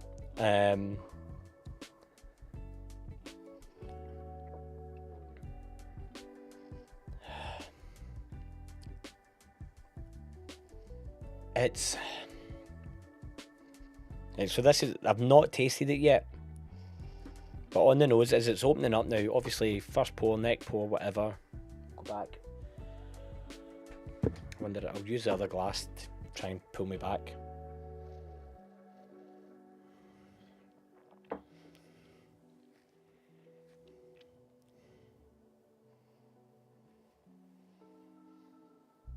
It smells like Kalila.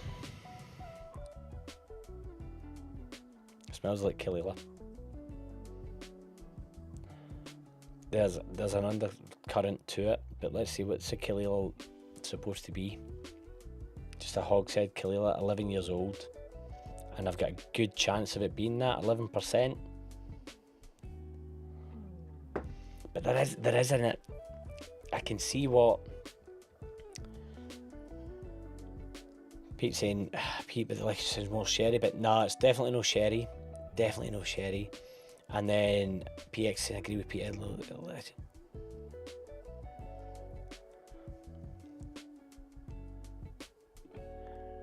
Highland Hamish is in. Good to have you, mate. Oh, fuck. I was watching the boxing, not on Sky TV. He was just at the taxi rank in for this. One of those days. Too much sunshine, Hamish. Too much sunshine up there. We're doing the mystery malt tasting. I have no idea what it is. It can, in my mind, right, it can only be, well, you've got, I'm looking at the site now. Surely it can only, could it be Torevig? Nah. Kalila, or, it's not, well, it's no sherry. So that rules out Glenfiddich Weiss. I can never pronounce it. Somebody tell me how you pronounce that phonetically, please. That Glen whatever. Inch Murren, it's no the Inch Murren. I don't think it's Dornoch, because Dornoch normally has more of a mezcal-y smoke. I know the Klein Leash, it's no the Klein Leash 9, because I've got the Klein Leash 9 here. And I'm going to smell that now. Nah, that's all like yellowy, fruity. Nah, it's so different. Kalila. Or could it be the Ardbeg? Could it be the Ardbeg? 16-year-old. Refill butt. But that's a butt. So that should be what? Sherry? Would that be sherry butt? I don't know. Right. Taste. We're going to go taste. Let's go taste.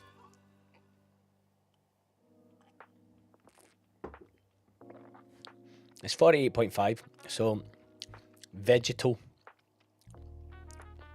Very vegetal. Smoky vegetal. And by vegetal I mean like planty, leafy, greeny. Miracle growy. Thanks for that.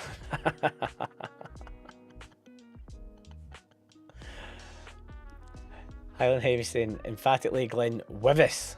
Right, Glen Wivis, and it should, and Pete Frank's always on point. Should be pronounced as Glen Wivis. Thank you.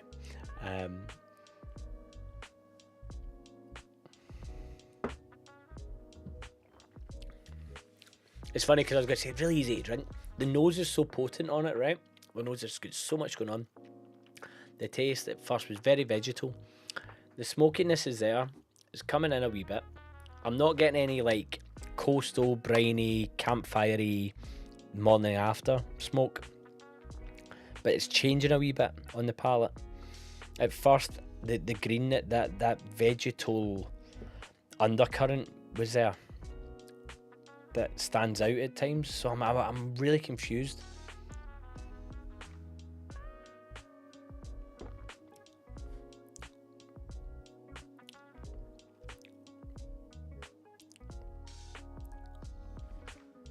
Right.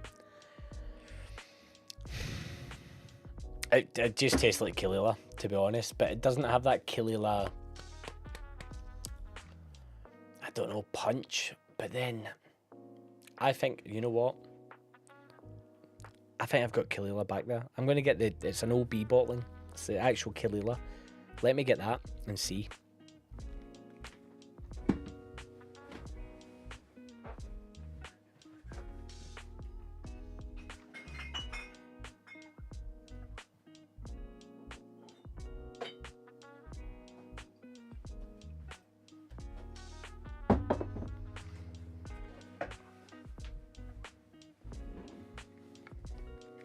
Right, guys.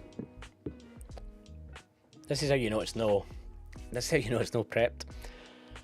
So I've had this for a while, but Kalila 12, 43%. Now this is 48.5, so a wee bit up in proof, but shouldn't be too much further. And the Kalila that we've got is 11 years old. This is 12, so it should be there or thereabouts. Now colour-wise, looks very similar. Very similar colour-wise. I don't think on these original ones they give you any information about what it's in at all.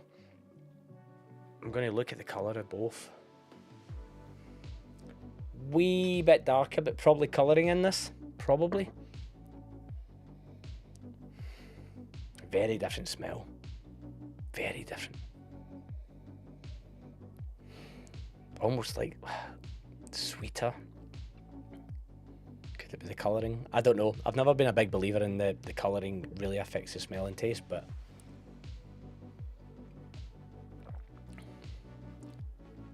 it's very similar. It's very similar.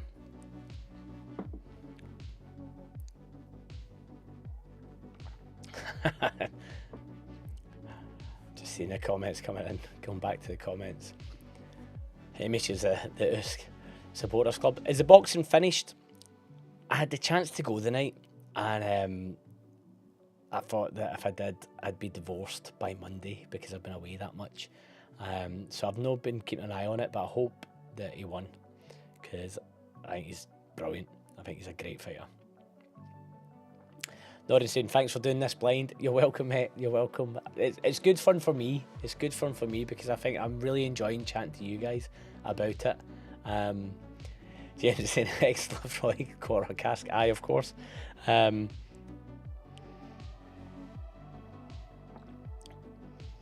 It's so, like, it has to be.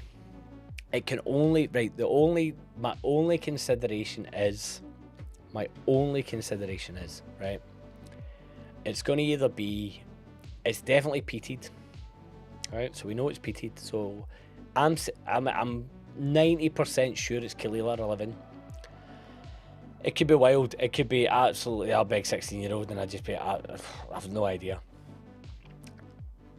And it could be really rogue and be Torevig.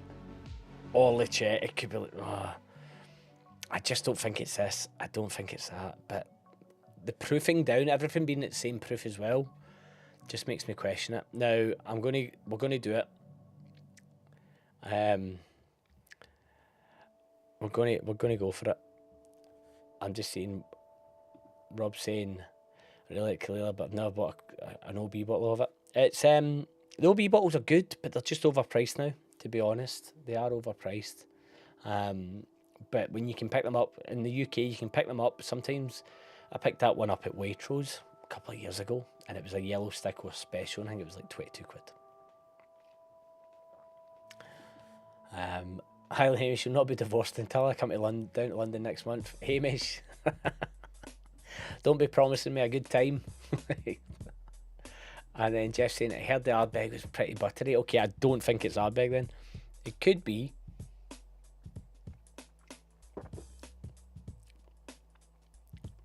I think it's Kalila.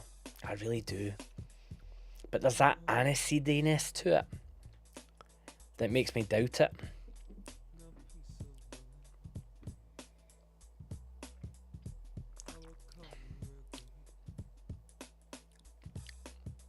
That feels like it kind of turns up. There's like fruit trying to get out of the original one. So it tastes really similar. Right, we're going for it. Where's the lid? Right, you guys are going to see first. I'm going to slowly spin it.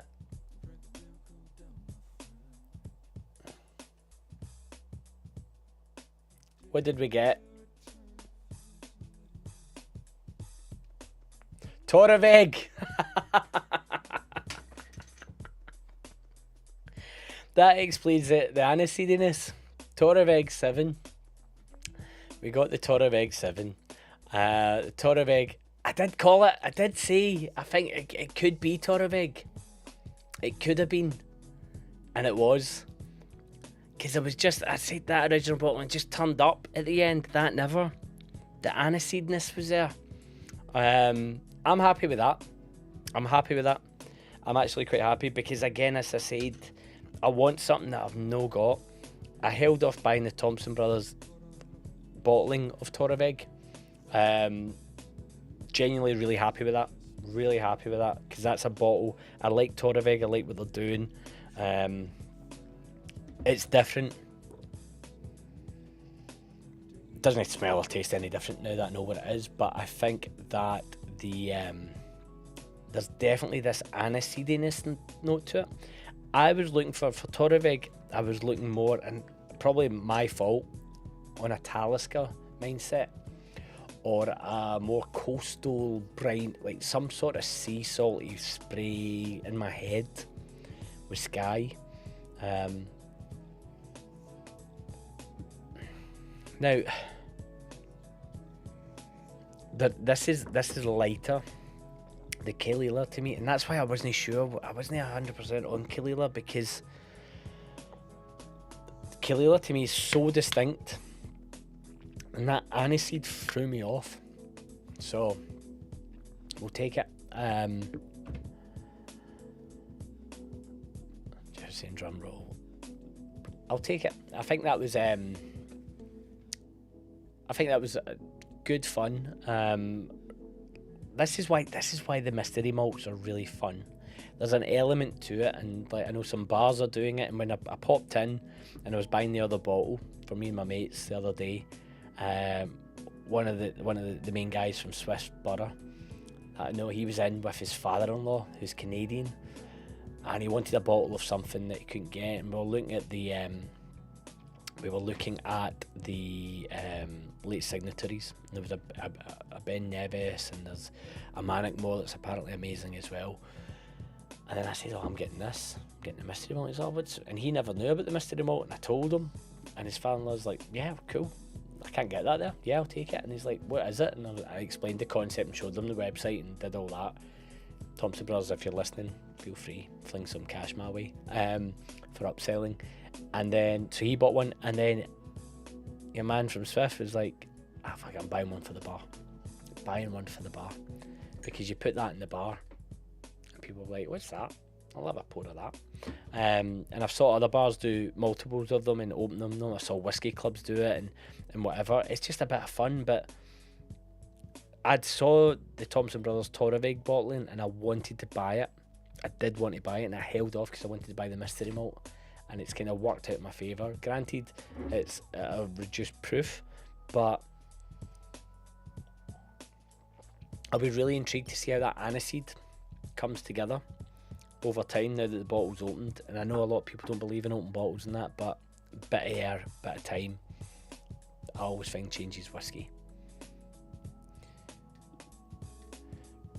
Rob asking how much do these bottles cost, and James obviously came in and said 65 quid, Rob. 65 quid. It's a punt, and it can be a gamble that if you end up with a 4-year-old Locklear, like, some people will be upset about that. They will, because they've paid 65 quid for a 4-year-old. I get that. But at the same time, they've got to go 4 and up. Like, the one that I wanted, the one I've been dying for, was the Ben Rinnes. And when you watch the video of us up, you'll see what happens with Jack's bottle. That's all I'm going to say. Which was quite, anyway. But no, really happy with that. Really good fun. Hope you guys enjoyed that.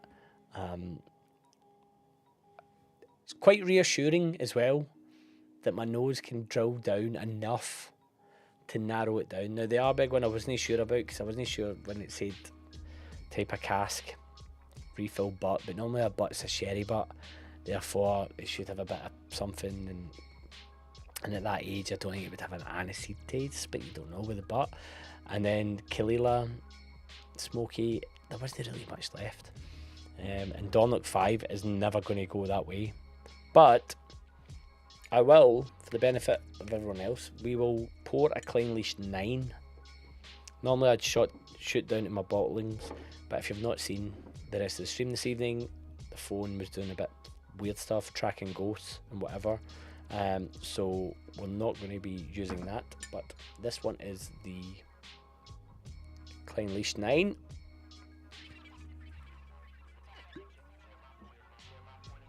Which, independent bottle Clynelish.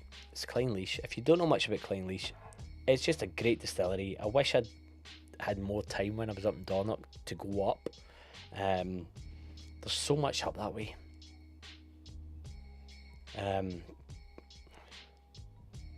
That's super tropical now. See, going from that to that is so like pineapple-y.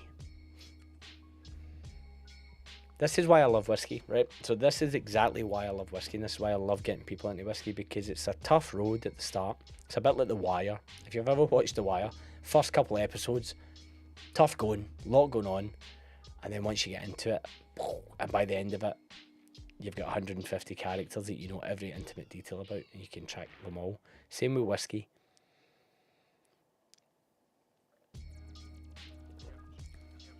Again, bottled at 48.5. Easy to drink.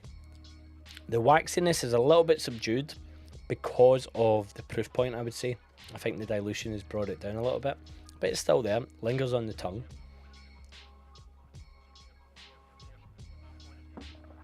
All yellow fruit, all really good tropical goodness. I don't know what Dornoch's doing. I don't know what Sutherland is doing as a whole, but the whiskey that whole area produces is just mad. You've got Glenmorangie 3 miles down the road making orange whiskey. You've got Clynelish pulling out pineapples. You've got Dornoch pulling out mezcal. You've got, like, it's such a great area. Balblair, don't know enough about. Brora, don't have the money for it. But in general, fantastic.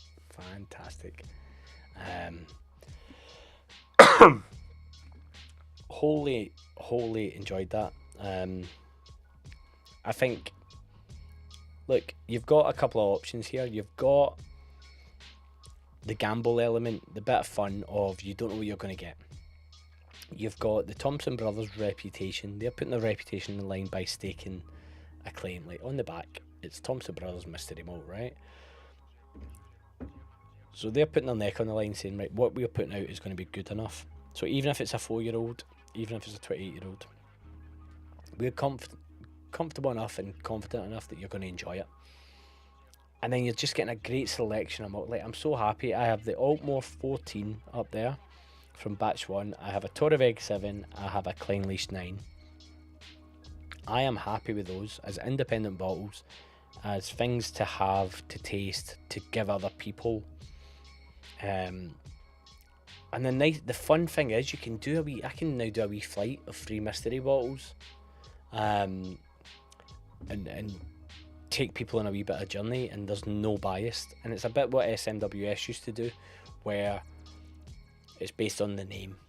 You know, I say they used to do, they still do, but everybody knows you can Google codes and that. But at the start, it was all about the name and the expression, and try to capture the feeling, the evocativeness of what the palate is saying. So brilliant, really happy. I think you can tell. I'm relieved more than anything, to be honest, that it was another Clynelish 9, because that would have just been sod's law. And James is saying, first go back. James, yep, you did well in my opinion. Thank you, mate. It's nice. It's just nice to know that my palate's no mental. You know, it's nice to just find common points of interest. And I was saying about the why, yeah, it made Idris a star, and it made bloody Jimmy McNulty, who happened to be, ended up playing Prince Charles. He showcased his string of illness, yeah. And then Jed said, nice addition to the collection, brother. Yeah, absolutely. Really happy with that. Jed, you'll get some. Don't you worry, you'll end up getting some.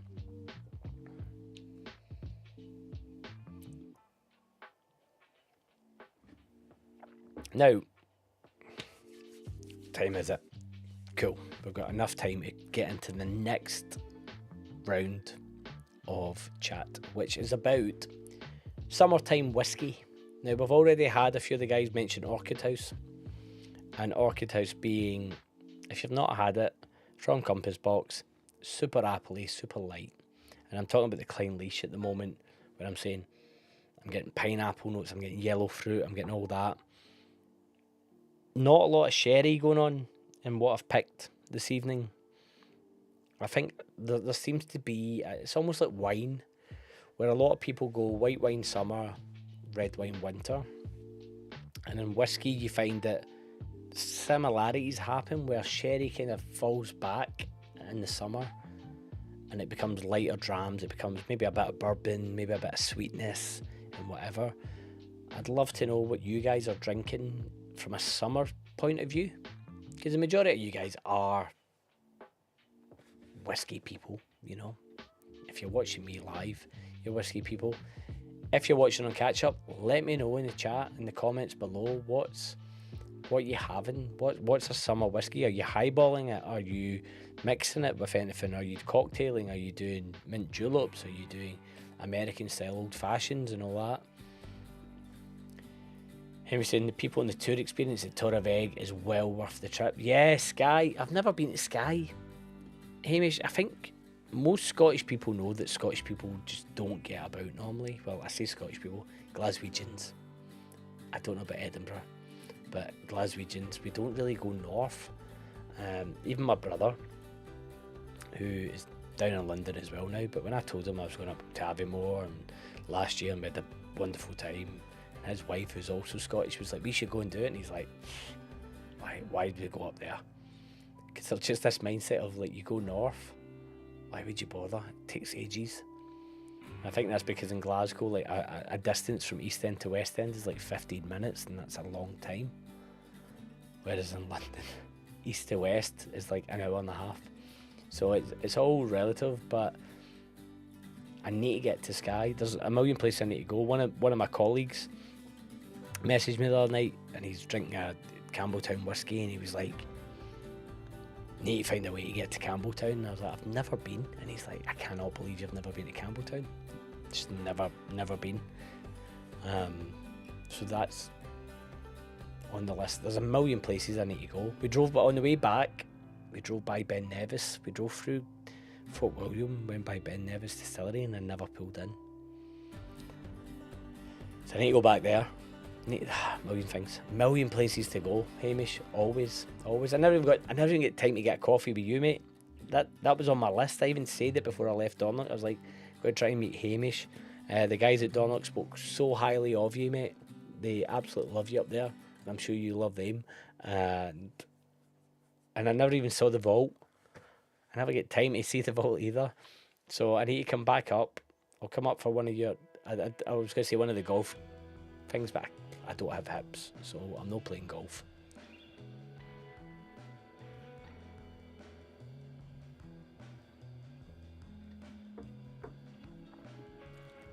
Pierre saying, summer whiskey, needless to say, but no grapes involved.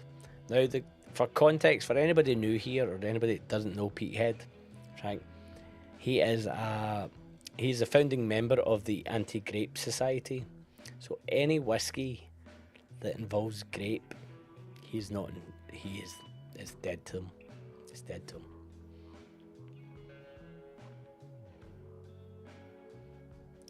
And he's just confirming that also counts for autumn, winter and spring whiskey as well. James is saying, so bourbon, lemonade and pomegranate juice, garnishes you want. Bourbon, lemonade, pomegranate juice. I need to try that. The only thing is, the pomegranate juice, is that not super sweet? Like really sweet? Or is it quite subdued? The lemonade. I will definitely give it a shot. I think maybe I'll do it. I think I need to make a wee cocktail update video. I found my cocktail book my father-in-law got me for Christmas. Because I made that jokey cocktail video at Christmas time. And I was like, no, I actually wanted to maybe try and make some proper whiskey cocktails. And Hamish is saying, summer malts Glencadam 10 or 15 if you have a budget. Beautiful uncoloured whiskey. Yeah, Glencadam's great. It's been the only brand experience I've been fully invited on as well. Not Glencadam, but Tomato, which are also owned by them. Lovely people. Really, really good people. Know what they're doing with their whiskey as well.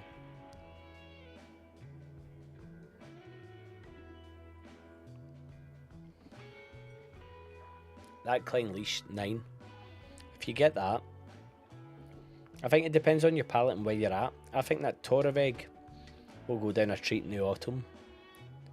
And I'm thinking specifically like watching European football midweek. A couple of bottles of beer and then a dram or two of that. Brilliant. And that in the UK, if you're not from the UK, that time is between 6 till 10:30 PM. A couple of those and it'll just set you right. The aniseediness, I don't know if I like it. A wee bit on the fence. I'm hoping they'll open up a wee bit, but very good. Very good.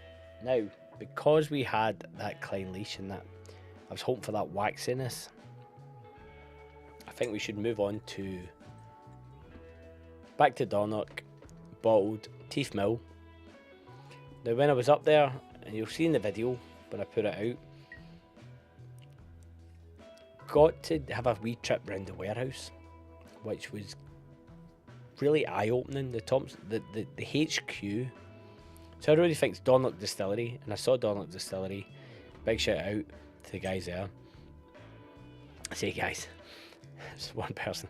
It's tiny. It's tiny. It's literally smaller It is actually smaller than where I'm doing this stream from. Phenomenal job. But you go to the shop, and then next to the shop is the warehouse. You can't miss it because of all the butts. And Phil said, oh, to Josh, can let David and that come down and see the warehouse.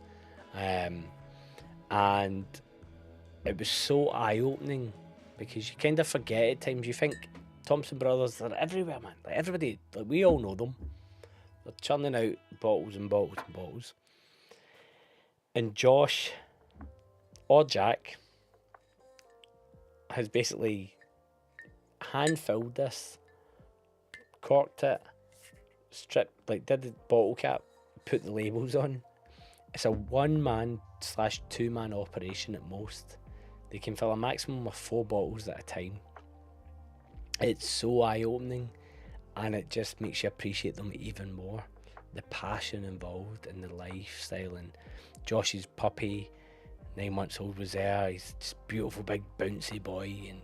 And they had the parcels, and they were just. We saw the new one of this, but it's still in parcel form. It hadn't been bottled yet, so they've been busy. They've been busy since we've been there. And then it killed me because I was driving, and they're like, "Do you want to try all this stuff?" And I'm like, "I'd love to," but so Jack got to try some amazing Dornoch malts. And over the course of that experience from Jack's experience is something else. That'll be spoke about in the video, but Jack went from being a bourbon guy broadly, trying his first Scotch whisky in Edinburgh, like proper, to by the end of it being like, nah, it's too thin, nah, there's no feel, nah, it's more substance over, it's more style over substance, blah, blah. And I was like, it's been 3 days. But you realise how much effort and love and appreciation the guys up there are putting in. Guys and girls, sorry, I'm using guys as a generic term, but putting into producing what they put out. And I think everybody should really, really, really be careful when they go in on certain brands, is what I'm trying to say, because you realise it's just people doing a job, trying to do their best. And I'm not saying that's not a Dornoch thing. Dornoch, no one's bashing Dornoch or bashing the Thompson Brothers, but in general, and we've spoken about that a wee bit as well, and it's like, it's just really heartening. And when you travel round Speyside and you go around all these places and people are just so warm and like working hard, it's amazing. It's such an amazing community. Aye, unbelievable. So I'm going off on a tangent because it was such a lovely week up there.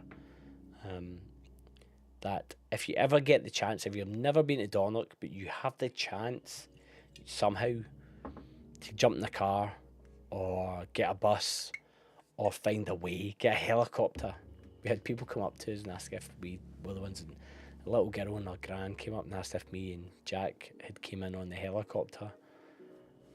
And we were like, no, we were just eating. And it was because we were both in sunglasses, and Jack's like 6'4", broad, stout, and American. And we drove in a big black SUV, and I think they must have, and she asked if we were famous, and we were like, absolutely not, sadly not. If we were famous, we'd have loads of money. It's just a lovely place. Make every effort to go. I'm already trying to calculate how the hell I get back up there, and also how can I get back up there without me having to drive, so I can really enjoy myself. And also the staff, Dornoch Castle staff, huge shout out. The service level was unbelievable for no reason at all. Like no reason at all. That's just the level. So spot on, well done. And we found that across like everywhere we went, to be honest. Highland are in, fantastic. I'm trying not to talk too much about it because I'm going to go into detail in it in the video, but Highland are in, awesome. Like Glenallachie, the people at Glenallachie were amazing. People at Macallan were amazing. The people everywhere you went to Craigellachie Hotel, amazing. Just like, and not in a we need to serve you and be hospitable. It was more just you showed the slightest bit of interest in whiskey, and they were like, on you. You're one of us.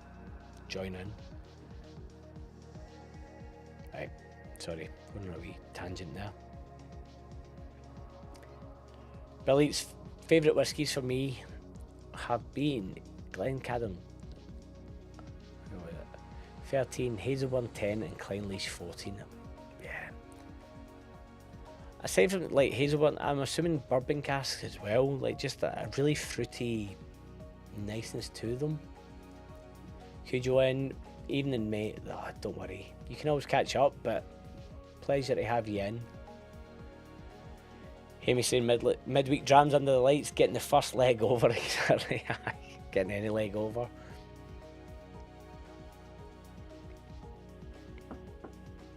James welcoming and Cujo in from London.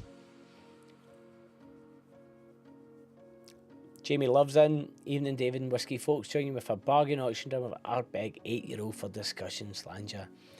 Jamie, what do you think of that 8-year-old for discussion? I'd love to know your thoughts.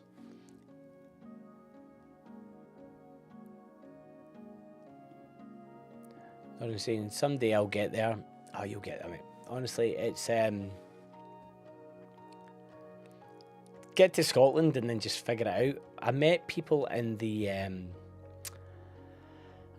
bar, as you're prone to do. So Jack had a call. He had a call at midnight. So we drove up. We got there at 9. He went back upstairs to have a shower and kind of sort himself out. He had a business call between Sydney and LA and the UK at midnight because it was only 10 that would work. So I was like, right, well, I'll keep myself scarce until past. So sitting in the bar myself, a couple of drams. I'm like, and over here some Americans come in and get chatting to them, and they drove from Ozzy Osbourne's Black Sabbath's last concert in Birmingham during the week. They went to Glasgow, and then from Glasgow they went to Skye. And then they thought, well, it's not that far, I'll just drive from Skye to Dornoch. Because mileage, not that far, but if you've ever driven in the Highlands, and Hamish will know this too well, because this will just be home, there's nothing quite like the race of, you're in single lane, you see the sign, and the sign says, oh, by the way, in 3 miles, overtaking lane. And then it's like, right, here we go. And then you wait, and then the truck slowly pulls in, and then the overtaking lane can, away you go. And then you've got like 1.5 miles, 2 miles, and then it's like back into single lane. And away you go, and it just slows you down. It just you keep moving, but it's not the fastest way of moving. You could just have 2 lanes. And I met them, and they were just exhausted. They couldn't believe they'd done it. And I was like, what brought you here? And they were like, oh, the golf, but we thought we'll try some whiskey. And they got into the whiskey. They were from Palm Springs. So if they can get from Palm Springs to Dornoch, and then they were saying, oh, by the way, we managed to book tea time at St Andrews on Thursday, and this was a Tuesday. What's the best way of getting there? And I was like, oh, I don't know. Just drive across Bayside, stop in the middle, stop in Craigellachie, stop somewhere like that, Duffton, and then just have a few drams and then drive Aberdeenshire down. That was my recommendation. Otherwise you're going back down and round the mountains. Who knows? But apparently they subscribe, so maybe they'll see this and maybe they'll comment.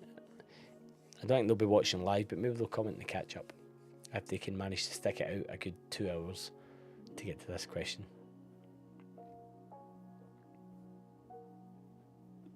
James saying, good free advertising either way. Yeah, exactly, for Thompson Bros. Like, honestly, I was always, everybody knows, like, Ardna Markin, Thompson Brothers, North Star, big advocate, like what they do, like the people, and I think people are such a huge component of it.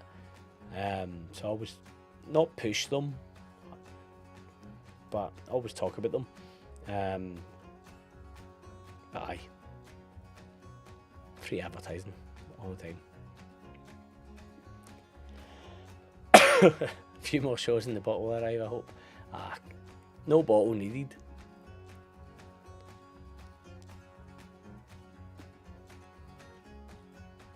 Now, we're going to go back to Teeth Mill, which, if you've never been to Deanston, I went last year. Beautiful distillery, beautiful place, beautiful people. Famous, similar to Clynelish, the waxiness of it. There is, it coats the tongue. It's a different kind of waxiness from a Clynelish or a Dalyoun even. But there's I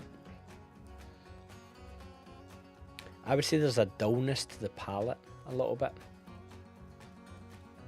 Like just a little bit of dullness. Mustiness. That's the word I would use, like a dusty, musty. This is vintage, aged over 11 years. But it just...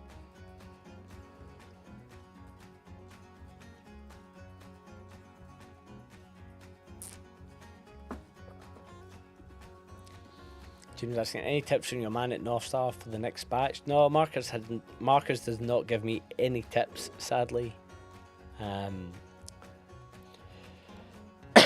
I'd hope to catch up with him in Glasgow, but our paths the timings just never aligned, which was sad, but these things happen. And I would have caught up with him about some stuff, but the Campbelltown, is it behind me? It's down there now. The Campbelltown Express, or the one that they put out, I enjoyed. I think for me, it was a little bit. I couldn't quite nail where I wanted it to be, but I only had about that much out of it. Can we get him on and you might get samples? James, he was on. That was Echogate. Did you miss Echogate? Where the tech went haywire and we spent a good hour. We managed to power through and fix it after an hour, but it was tough. It was tough going, so I don't think he'll be on until it's in person again, but hopefully, I alluded to that earlier, but hopefully Glasgow, there's a big thing coming there, I hope, on the fringe of the Glasgow Whisky Festival, and the same for London Whisky Festival. Looking to do a fringe event there for anyone that's interested. And yeah, no, you saw it. I know, exactly. It was a nightmare. It was a nightmare for me. I'm sat here and I'm just seeing the chat going, echo. But we got there in the end. Right, last 20 minutes, guys. By all means, do let me know your summer drams. Let me know. It's a quiet whiskey time. It is a quiet whiskey time. I'm gonna go in for. After that, right, let's vote. Let's have a vote. I have a feeling I know what it'll be, but do we go for Trying the Cast Strength as the last dram of the night, the latest one, or the Tin Drum Ardnamurchan exclusive, which is 58.1%? Let me know.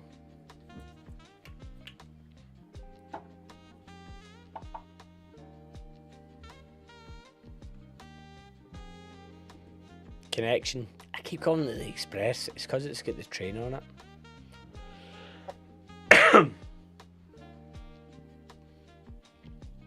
Jamie saying Nardbeg 8-year-old was great for the £41 paid, probably not worth the 60 odd quid on the official website, but I'd say a step up from the 10-year-old despite the younger age, more intense and thicker mouthfeel. Well, I think that's intriguing that, like, you're saying the thicker mouthfeel, because Jack, coming to it from a non-whiskey point of view, was great for me, having him in the Highlands and trying all these whiskies, because everywhere we stopped, and we stopped a lot of places, I'd pop in to have a wee look and see what was going on, but he is the only one that could drink because I was driving, so I'd be like, right, fine, here you go. And over time his palate literally developed in the space of a few days. I loved it for him, because we started at Cadenhead and he started with 60.2%, I think it was a Glenrothes. Tony gave him, and then by the end of it, he had. I'm not gonna say it on the stream because I want to save it for the video. But he had something that was like 40%. It was like so thin and it just doesn't really taste like anything. And I was like, we did it. We actually did it. We managed to meet a whiskey drinker, a Scotch whiskey drinker, in a couple of days. So it's quite intriguing you saying that about the Ardbeg 8, because I think he's going to go away. He tried some whiskey back here as well when we got back, and he tried something that's 40%, but he was like, no, I like the taste of that. There's something going on there. The mouthfeel is a little bit thinner, but then he tried something a bit stronger, and he was like, oh, but that's stronger, but it's not as good, and that's fine. That's absolutely fine.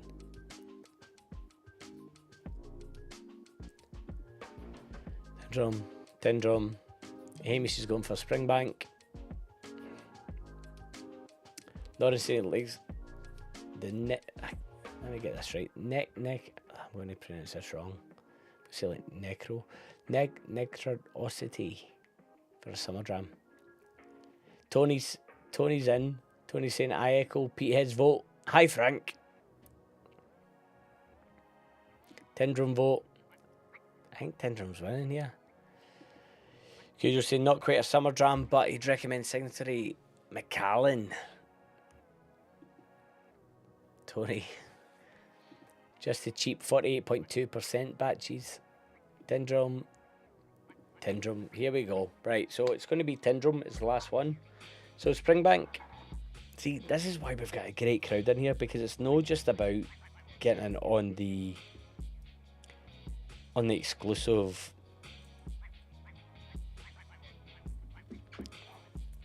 Oh, I kind of get it, so we need to have it type vibe.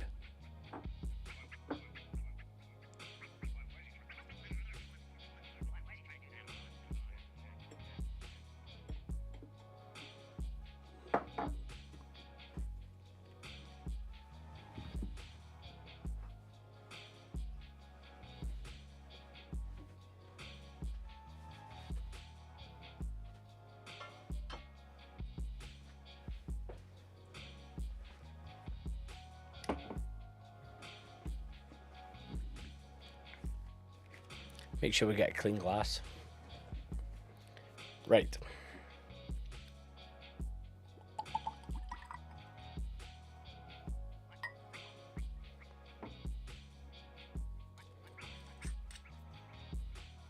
So this costs $5.99 at Tin drum. There's some interesting stuff going on there. Keep an eye out on the website, because it's the anniversary of the Green Welly stop, but they have some things going on that were mentioned to me when I was there.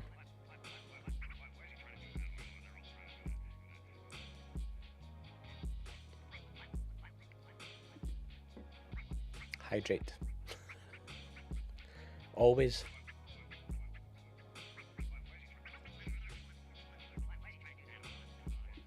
Julian saying, my summer drams are Scapa 10, Hazelburn 10, Wireworks Bourbon Barrel, Glenmorangie 10, not too far away. Yeah, exactly. Wireworks Bourbon Barrel is phenomenal. Wireworks Bourbon, so good. Jamie saying, brilliant to hear your pal was getting into the drams, another convert. Yeah, exactly. This whole thing, the whole whiskey experience for me is about how can we always bring more people in. So we can always get right geeky about our drams and whatever, but how can we bring them in? Like, don't get me wrong. See if like a non-whiskey drinker had picked that up and got that Torreveg 7, I think they're in for a wee bit of a hard time. That's a drinker's dram. So maybe they would have been better suited to getting the Locklear, like the younger one that won't have that, but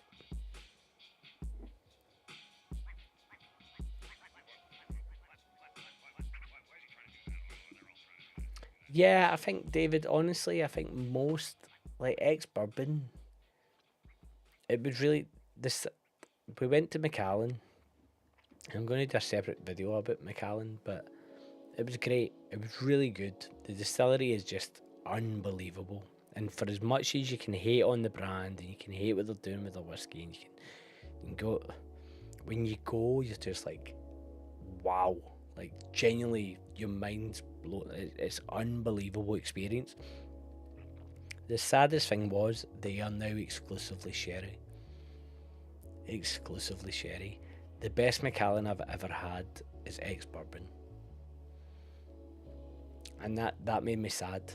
So it is what it is. But when you're saying that most ex-bourbon barrels are suitable summer drams, yeah, they are. Because I think the sherry just kind of pulls away from it. Now, I know you can get tequila now and whatever. I'm still on the fence. Rum barrels, people are like, oh, what about rum? If I want rum, I'll have rum. That's just me.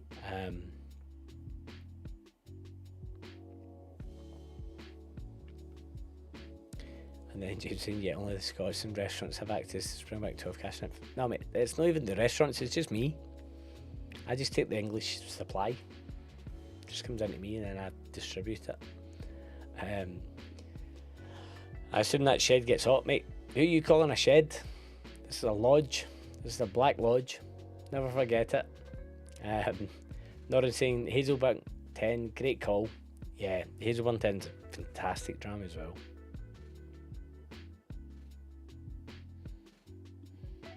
Peter saying that's sad indeed. I know, it really is. And you can't say on the spot when you're there. You can't, like, the people are doing their job. You don't want to turn around and be like, I cannot believe you're doing that. That's such a wrong decision, because they're going to be like, oh, let me phone Mr. Macallan and fix it. Business made a choice. They're doing it. It is what it is. It is what it is. But the ex-bourbon Macallan is fantastic, and I think anyone on like cask investments are a whole load of shite. We all know that. But if someone's sitting on a Macallan in a bourbon cask, they're in a really good spot. Really good spot.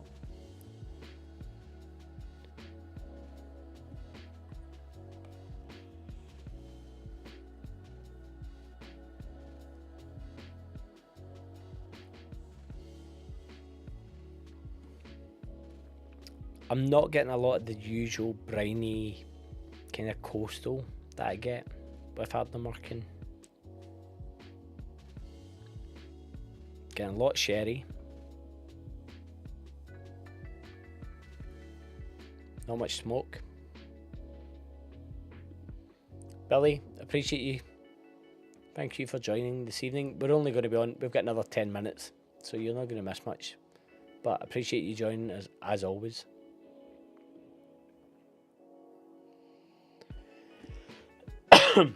Jamie bought the Thompson Bros first independent bottle in a single cast Torreveg.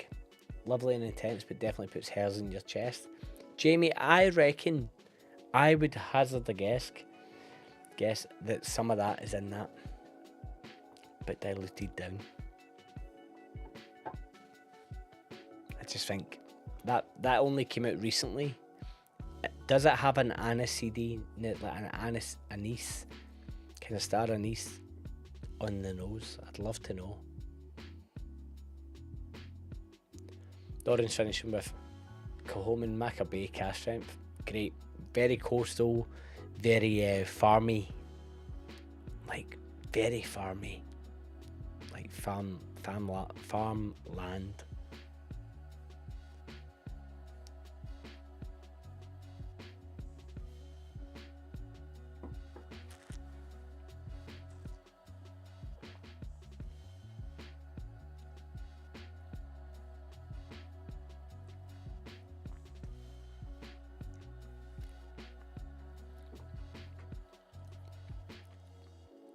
Initial thoughts. It is Ardnamurchan. It's peated cherry. It's quite dry. The finish is very dry. Pulls you in. On the nose, if you've ever had peated Ardnamurchan, sherry cask peated Ardnamurchan, you know exactly what to expect. I would say it's Oloroso. It doesn't say on it, 2018 Tin Drum exclusive. Let me have a wee. I'm going to have a wee quick look. Let's see.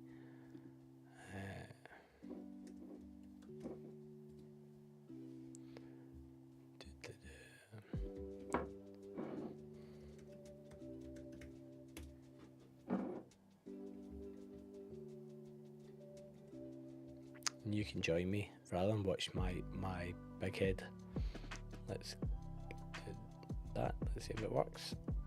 There we go. Let's get rid of that.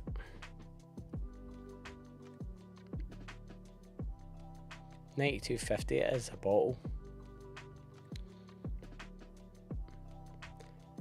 Spanish Oak X Oloroso 2018. 58.1. 6 years old. That's it. That's all we've got.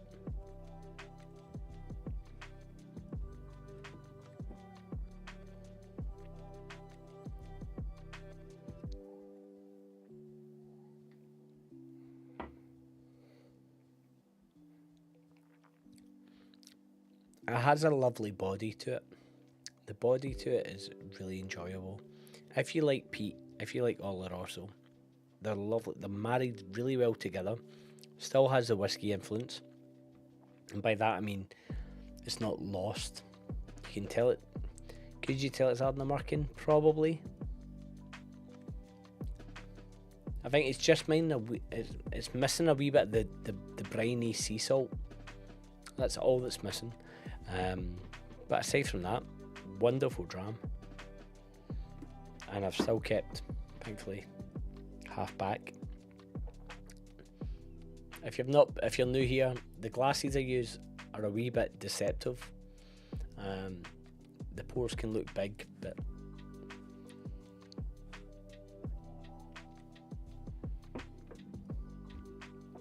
not insane. I have a bottle of Peaty Ardnamurchan Oloroso Spanish Oak, so pretty much the same. To be fair, they're quite consistent. It depends on the age, so that's saying that's 6. So if it's a wee bit older, I would say it's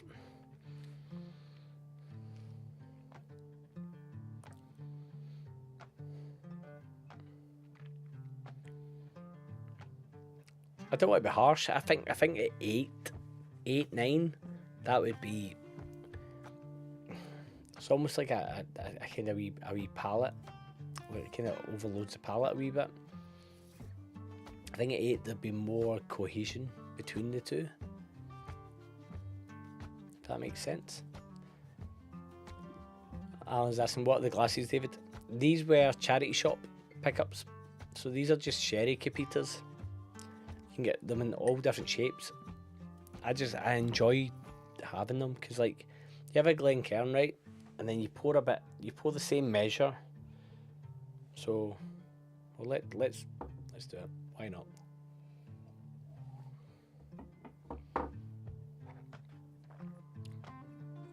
This is 25ml, so that's 12.5ml in that.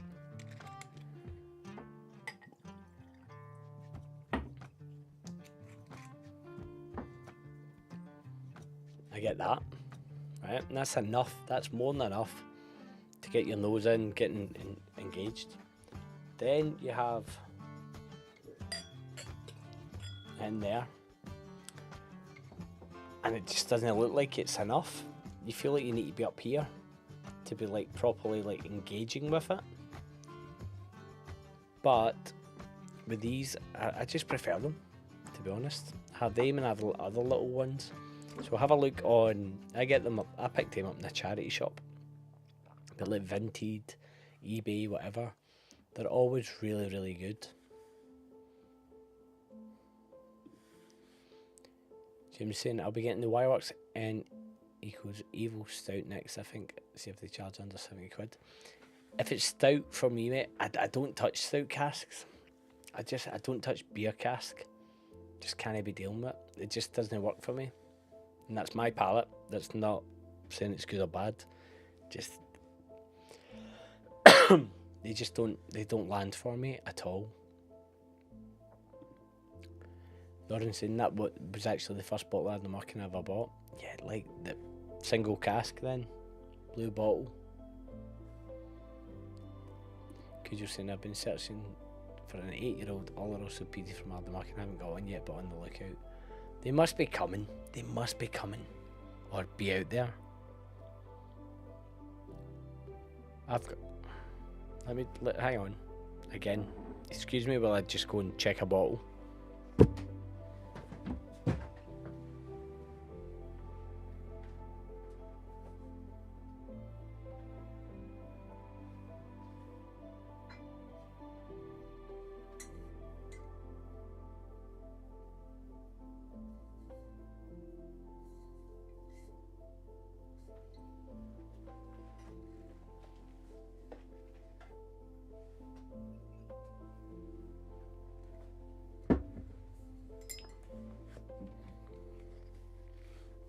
Okay, before we go,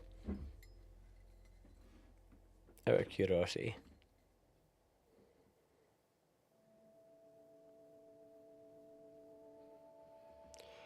let's see, how old is this? This is...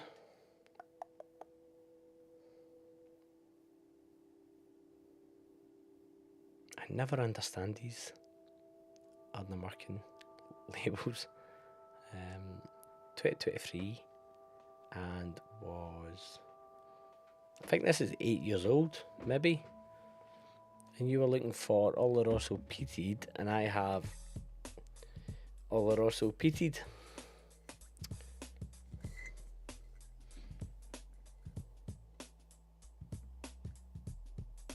I think that's 8 years old. And what I've done is I've done the QR code. And bottled on the 16th of the 5th, 2023. UK only, and it was made... Did it tell me when it was made?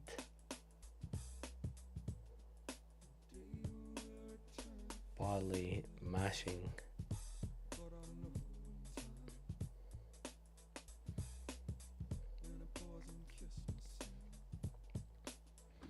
Right, I'm getting all the blockchain information of like fermentation, batch,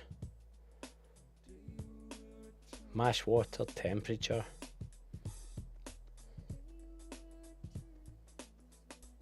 (2015). So it was 2015, so it's 8 years old. So could you like drop me a note? I'll send you some.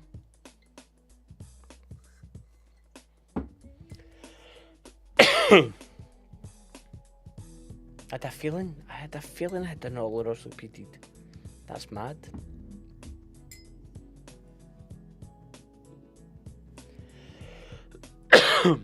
Yeah, the 10-year-old Paul cask, I looked at that when I was up there. And I see up there in the Highlands. It was a 4-hour each way round trip. There was no way I could drive 8 hours to get a bottle. Peter saying touched a stout cask once. And it will stay that way. Absolutely fair. Absolutely fair. Rob's got an IP, a Glenfiddich finished an IPA cask and you can taste the hops. Yeah, it's just, for me, beer casks are too beery. And then I had a phenomenal Chichibu IPA and a cask, and I was like, oh my god, this is unreal. And then I gave it 15 minutes, and then it was just not for me at all. And it changed so much, and it's some chemical compound in the beer changes it. Julian saying Philly Bay IPA is quite nice, but you have to appreciate the beer influence. Again, it's, yeah, I'd rather just have a dram and then a beer beside it.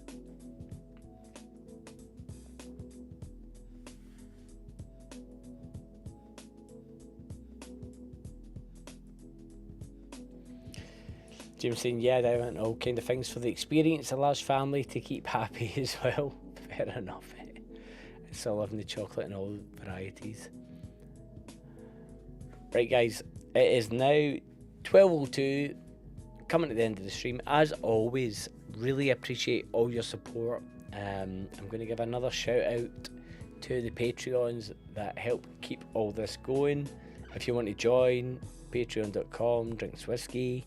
If not, you don't have to. That's absolutely fine. I know a good few of you are Facebook members as well, YouTube members as well, so I appreciate that. Facebook members, what am I saying? Getting late, getting tired. But not here next week. Week after should be here. If not, follow me on @drinkswhiskey at Instagram. I do a lot of posting on there and keep everybody up to date. And if I don't see you, I'll see you soon. All the best, guys. Cheers.